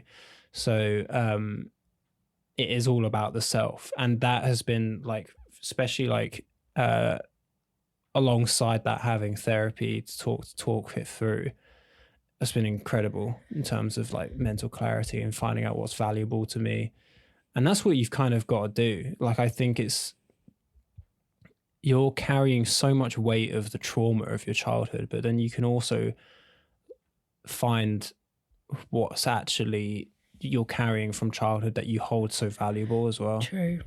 And it feels super dumb, but it is, like, really, I mean, because it's obvious, it's like, oh, remember the good times, I mean, back live, love. Yeah. Back when I first struggling with anxiety, like the only support for anxiety was think of a happy place, which, is such a fucking outdated, stupid fucking concept. But what you can take from that in today's day and age, especially when it comes to thinking of, like, processing my trauma, is, like, there was, as a kid, I was having a very difficult time being me, undiagnosed with mental problems and experiencing life in a way that is close to, like, mania at times, as opposed to that other person who felt very safe around certain people and people I hold very valuable to me and experiences that I hold very valuable to me. And now those experiences I get to revisit through this project, whilst I then go to the gym and I can lift and think about all of the bad shit that happened and take all that, and I'm very grateful, because this is something that has been like a kind of a recent discovery for me, to kind of be in that headspace better. And I'm still navigating it. I'm a bit too, like, because I was ill, I didn't go to the gym for a week, and then my relationship with myself, because I wasn't going to the gym, was really, I found myself being a bit toxic at times, and I was like, okay, let's chill. Yeah. But yeah, I'm worried if I go to the gym I'll cry because I was listening to this podcast episode. I love my true crime podcast. I feel like last time I said my therapist said that I wasn't allowed to listen to them. Rachel, if you're listening, I'm still listening to them. Sorry, I babe. love it all. Sorry, I love babe. it, babe. I listened to one recently that was it was by this woman, but also in conversation with the parents who had lost their son to murder. And so much of what they said about their experience really fucking resonated with me. Like, there was one point where they basically didn't find their son for a long time. And they were like, yeah, we would drive past funerals and be like, you're so fucking lucky that you get to bury someone. And I was like, yes, I too have been there. And that is insane. And it was really like affirming for me to know that there are actually other people out there that have experienced the same thing and do get it. But that's one side. Different podcast episode. This woman, she was a survivor of she was like kidnapped and raped. She, like, we think my trauma's severe. That's worse. And she was talking about, like, it wasn't about her experience in that situation, but rather how she's coped with her trauma and things that she's done after the fact. And she was saying that she goes to the gym and she was like, yeah, I would do like pull-ups and then I would have a fucking breakdown and I couldn't figure out why. And then I realized I store all my trauma in my shoulders. So I'm worried that I'm going to go to the, and I don't like going to the gym anyway, but I'm going to go to the gym and I'm going to do something and then I'm going to sit there and sob. And do you know what? Like, luckily, I don't give a fuck about anyone. So if I sob, that's fine. They can judge me. But also, inconvenient. Yeah, I mean, I funny enough, I want to cry. I had a stage of having panic attacks in the gym, which was not a fun stage. Like that was panic attacks away from home. Horrific. Oh yeah, I mean panic attacks horrific. Yeah, fuck that shit. But yeah, but no, I was because of the relapse mostly. Like I was trying to get back to the gym, and it was just exposure therapy that eventually got me comfortable with that again. But for the first few times, I literally was like, do a couple pull-ups, and then would be like, whoa, fight or flight would kick in, and I have to like lay on the floor or some shit, and just hope that no. Luckily, I go at like a quiet, and still to do now. Like I go normally around this time because it's like, there's going to be no one there, so I have my space to myself. Triangulate yourself. Exactly. Now people know where you are. Fuck, I would literally love, like, to actually cry in the gym. Mate.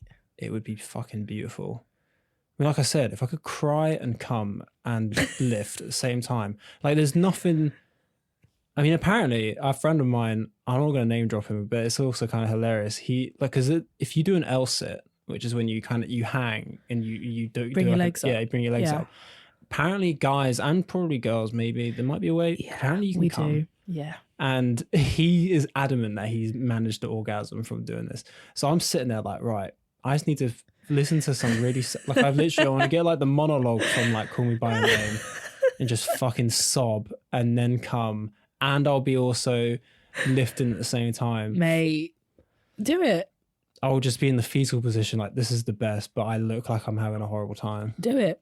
Literally just do it. Yeah, what are they gonna fucking do? Nothing. Exactly. What? Fucking revoke my membership. I'm making use of the equipment. Break in. Yeah. You're making use of the equipment. No, honestly, do it. I need to figure out how to cry. I feel like what I need to do is mourn myself, I think. Just be sad for me. Like I had this fucking hell. Literally, the last time, apart from like finding, so like I'm like that. I've watched a guy recently, and I'm sorry to cut you off, but it just reminds me. Just interrupt me. Yeah, sorry. Just like shut the fuck up. A man taking over the conversation. Oh my god. Anyway, carry on. No, it's just it will go from my head. There's like a guy. I normally hate the kind of interview thing that's going around at the moment where everyone's just interviewing people like in public. Like it's so like don't fucking do it. But there's one guy which he's been going around his campus just asking men the last time they've cried. Oh my god, I think I saw that. And like it's crazy how accurate these like people could pinpoint. Like it's like when my dog died 3 years ago, or like when this traumatic thing happened. And it is like, because it is for me, like I think 90% of the reason I've cried recently is over trauma. Like the last time I could think I cried properly was finding out when my dad had cancer. That fucking like, that was like ugly cry sob. I've not cried like that since. I've had a few moments where I've like cried a little bit, but it's all been like controlled. Post relapse. Like I remember So when I relapsed and I was having night anxiety again, and I just didn't sleep all night, and I went downstairs and I started watching Call Me by Your Name. I started watching like the dad monologue, because that's like normally my like, yeah, it's the perfect. So I started watching that, and my sister comes in. It's like 6 a.m. and my sister comes in and she's like, "You all right?" And I just fucking start sobbing on the spot. And I think I cried like 3 times that day, because I was just like, I was rock bottom. But yeah, like I can't remember where I was even going to fucking go with that, but it is crying like important is important. And for fucking like for men particularly, oh my God, like the fact that I can just pinpoint the last time I cried. I wish, like, in my relationship, I feel like I am constantly talking about how sad I am, and he never talks about how sad he is, but I know he is, because at this point in the relationship, like, I know him like the back of my hand. I know him so fucking well. I know when he's going to be mentally ill before he knows he's going to be mentally ill. I know when he's going to ask for space before he knows he's going to ask for space. God, like, yeah. I can feel it. And part of that is growing up in an abusive household where I was like trained like a fucking bloodhound. I know people's feelings.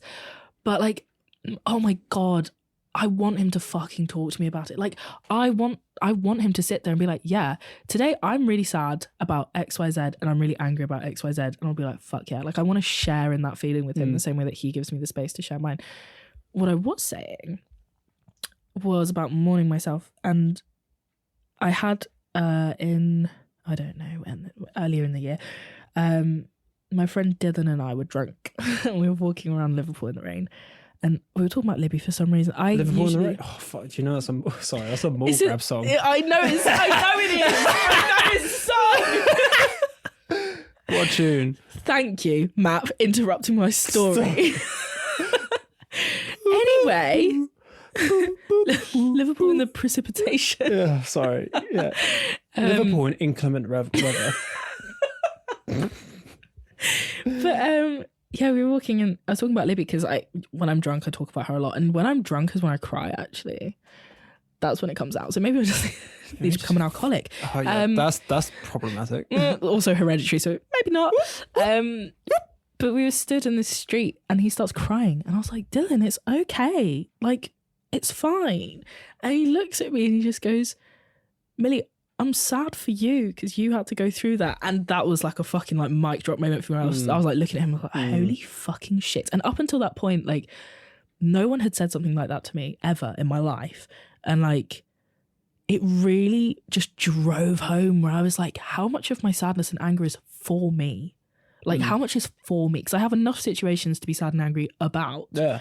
But how much of it is me actually sitting there and being like, actually, yeah, no, like, fuck everyone. This was fucking awful for me. Yeah. Yeah. And like, that's probably the biggest thing I'm working on at the minute is to like, that's Process been the that biggest grief. thing since the last episode. And even since the mystical episode is I'm working so hard on reclaiming what has happened to me as something that has happened to me rather than something that's happened around me. Exactly. Yeah, and we spoke so much on that in the mystical episode about kind of this idea that your experience is still your experience, but it's also inherently a shared experience because of the nature of it. Yeah. And I remember why I really butt into the first time is because processing that grief and and what your friend Dylan did with you, but also what my therapist did with me was she just turned around and she was like you've had it bad, like this is you are hurting, and you're allowed to think that. And I can read, and I think Jo can read when it happens as well, where she can get me into these spaces where all of a sudden I'm making, like most of the session, making eye contact, talking about my feelings openly and stuff. And then we get onto these harder topics, which can get me to this place. Yeah. And she'll be like, and my eyes will drift and I'll fix at one point in the room. And then she will learn, she basically will then take over the conversation. I won't talk anymore. And she will just talk at me about how I feel and just basically repeating what I've been talking about the entire session, but back to me and being like, look, like you are not Yeah. okay, and that is okay. Yeah, you're allowed to And feel it. it's like you've got to mourn that, and you've got to carry like all of the weight that you're carrying. You are allowed to put down sometimes, you know. I don't think so. I would deflect that. No, I don't want to put it down. But I should. Yeah, I mean, I'm trying to get you to rest and let yourself and because it's you're not like, and this is maybe me just completely speaking out of my arse, but I'll tell you if it is. you're not angry at anyone. You're like, and this is at least what I carry as well. It's like the rage isn't aimed at anyone. The rage is purely the fact that it's the only escapable way of just letting yourself feel what you felt. And so you're not angry, like subconsciously you're telling yourself to put the fucking weight down. Yeah. And just let yourself just fucking like curl up with it on the floor and sob. Like just do that. I think it's so hard as well because at that crossroads, at multiple crossroads in my life where I was, as a teenager, like I was definitely addicted to self-harm as well. Like I want to make that very clear. Like it was the only thing for me when I was like 15, as I feel like a lot of girls probably feel the same way, but and boys, just to be clear, and non-binary people, but you reach points like fever pitch points in your life where you choose to be strong or to feel what's happening, and I always pick strong. So like when everything with Libby happened, I reached that crossroads where I was like, okay, like, you know, I'm talking to the police every single day. The house is getting fingerprinted. I'm getting fingerprinted. I have to go talk to like intense shit that 19-year-olds should not have to go through. Yeah. And it's like, okay, well, either I can lay down and let this just fucking take me out, or I can carry on. And I'm always a carry on person, but because I'm so strong and because at this point in my life, I genuinely do not think a single thing can happen that'll fuck me up even more. Like I genuinely think I've reached the limit. Yeah.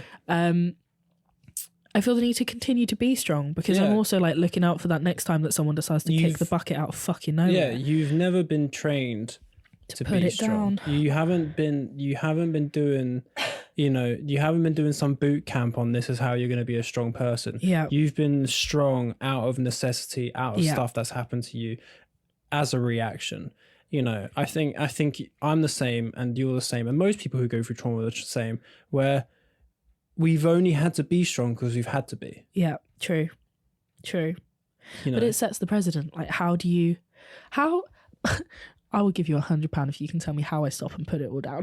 Because I can't. I'm busy being strong. No, I mean it's on it. The main thing is you've been like a pallet on the back of a truck. Sexy. Like a pallet on the back of a truck. You've been ratchet strapping, bungee cording, sounds kinky. super glue, leather strap, roping, hog tied. But you've lassoed. But you've been like constantly.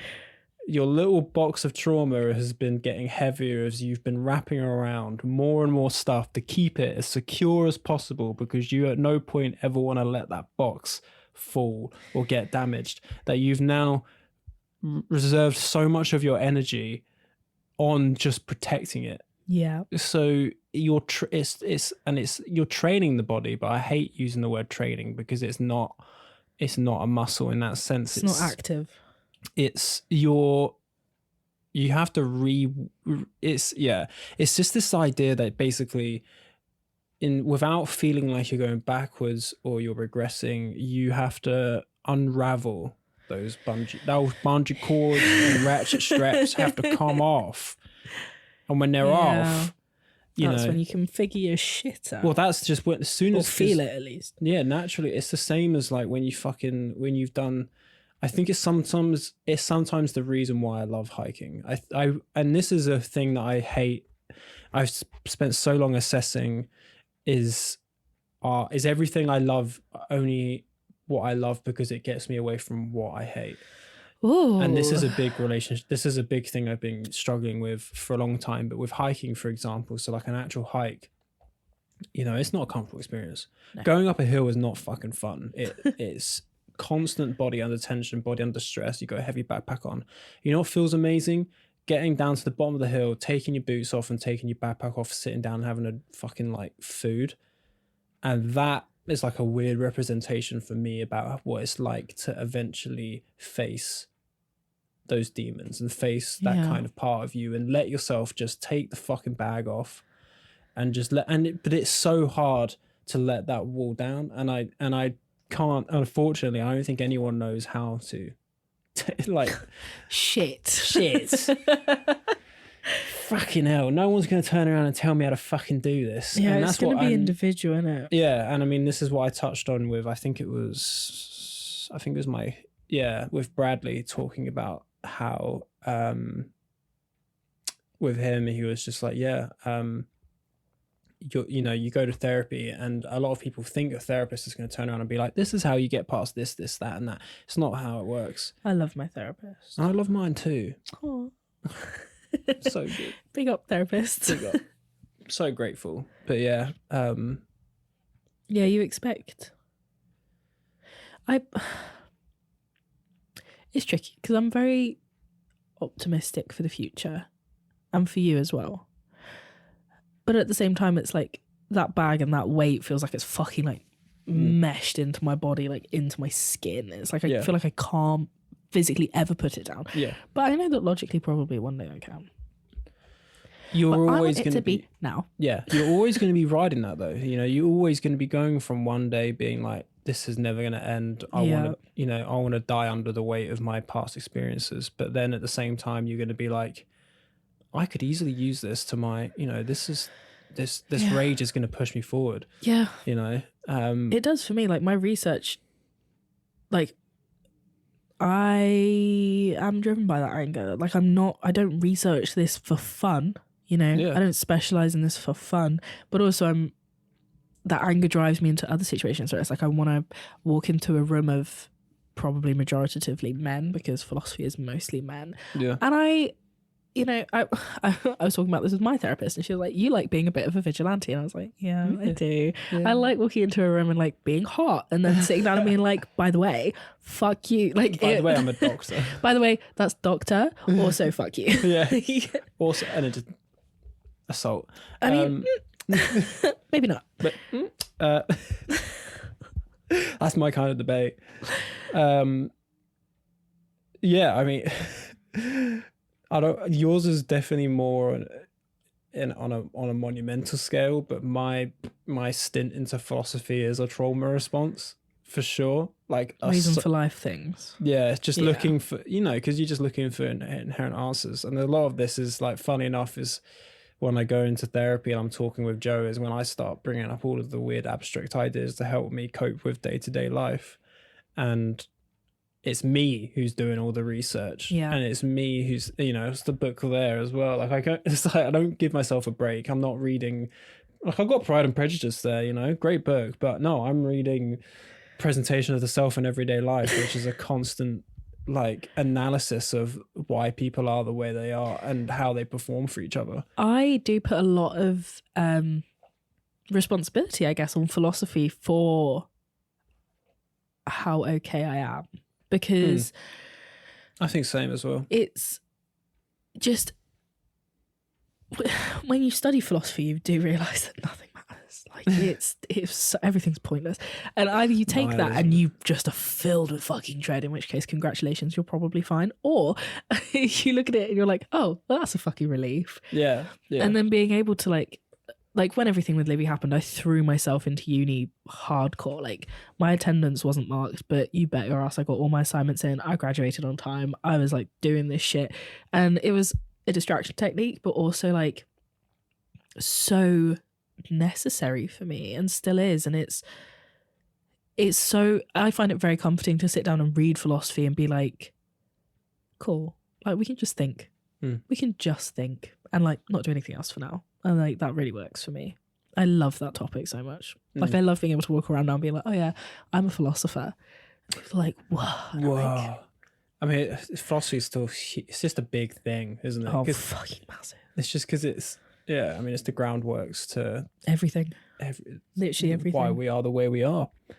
But, yeah, it's like a whole, and the thing is I think two philosophers can talk about two things that neither of them have an idea what the other person's talking about. Oh, yeah. And you don't, like, there's not many other theologies, but they're not, is that a word? Academic areas? Yeah.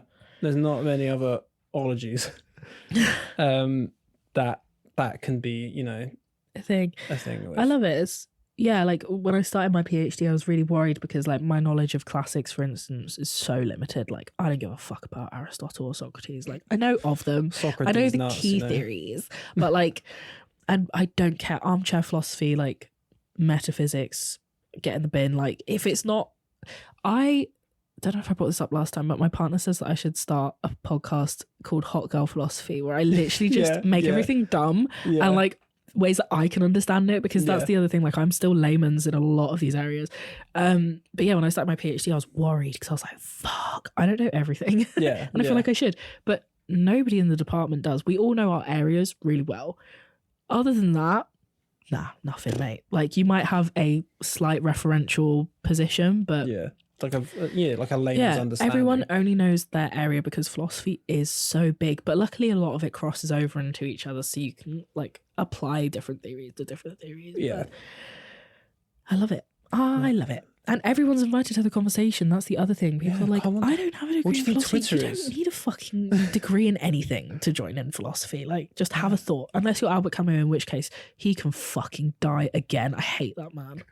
I really hate that man. I really do. He's the only one that is not invited to philosophy. Everyone else can.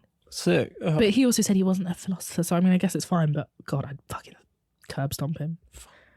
Fuck. Oh, yeah. No, I'm always, like, a lot of layman knowledge on, like, philosophy is basically me. But the things I do, like, I do a surface amount of interest in and research in, and I'm like, yeah, this is for me. Well, if you ever want any more information in it, chances are I probably have papers for you. Oh, I love papers, mate. Reading's fucking so much fun. It is. I recently read My Year of Rest and Relaxation. Fantastic book, by the way. I give it a 4 out of 5. Oh, just because I didn't enjoy the ending, but I'm not going to say what the ending was. But in that, are you familiar with it? You may be familiar with the title. Yeah. It's the year 2000, and this rich white girl basically decides that all she's going to do is take a fuckload of medication every day and sleep for a year. Me, I would love to do that. And I feel like that also didn't help with my relapse. So I was like, if she can be unhinged, so can I. But I really enjoyed reading something that wasn't philosophy for a minute. So, But also, now I'm going to go back and read more philosophy because I've got chapters to write, babe. See, once I finish my psychology book, it's going to be either Normal People, or I do have Either Or by Soren Kierkegaard sitting there. Ooh. That's a big old book. And the thing is, I've only really read into, like, I mean, I don't even know where the line between like modern neo-philosophy and classic philosophy even begins, because I think in a way Kierkegaard is technically modern philosophy. Yeah, he is. But I feel like... But I mean like modern, like died recently modern books with... I don't even know if I still have the book here. Her looks really good. Oh, stop it. Stop. Just like he's turned around so I can see the back of his head. Yeah, I think he is quite modern. Yeah, he's also a flaming racist and sexist as well. Yeah, well, most of them fucking were. Surprise, surprise. Love that. Oh God, does my fucking head in. Oh, fucking shit. Oh, go get me started. Old philosophers, fucking wankers. Oh dear. Yeah, that would be a whole topic that we could get into. But no, we've done well. We've done well for ourselves. How long have we talked for? 2 hours and 15 minutes. Nice. Little chit chat, little chinwag. I can't remember how long we were. I'm actually so bummed the last episode. It was a very good episode. Not to like tease the general public too much. This one I think was on par. I think this one was also really good. I feel like in the other one, it was a lot more brutal, though, I will say. Like this one feels lighter. Last one was like, this is still heavy. Last one was dark. But last one was very dark. That's just us. Traumatized and hot. Trauma TM. Yeah. New podcast. We should just start a trauma podcast. Mate, I think that would be so good. We'll bring notes from therapy. Yeah. One of us will cry at some point. Or Definitely. Come. At the same time. You come, I cry. I come, you know, just fucking. Let's go, take it in turns. I'll bring in my weights as well. I will not be partaking. I am against sports. It's all right. You don't really complain about. I'll just count your reps for you. Yeah, 1. One. Well done, babe. 2. Oh my god. 3.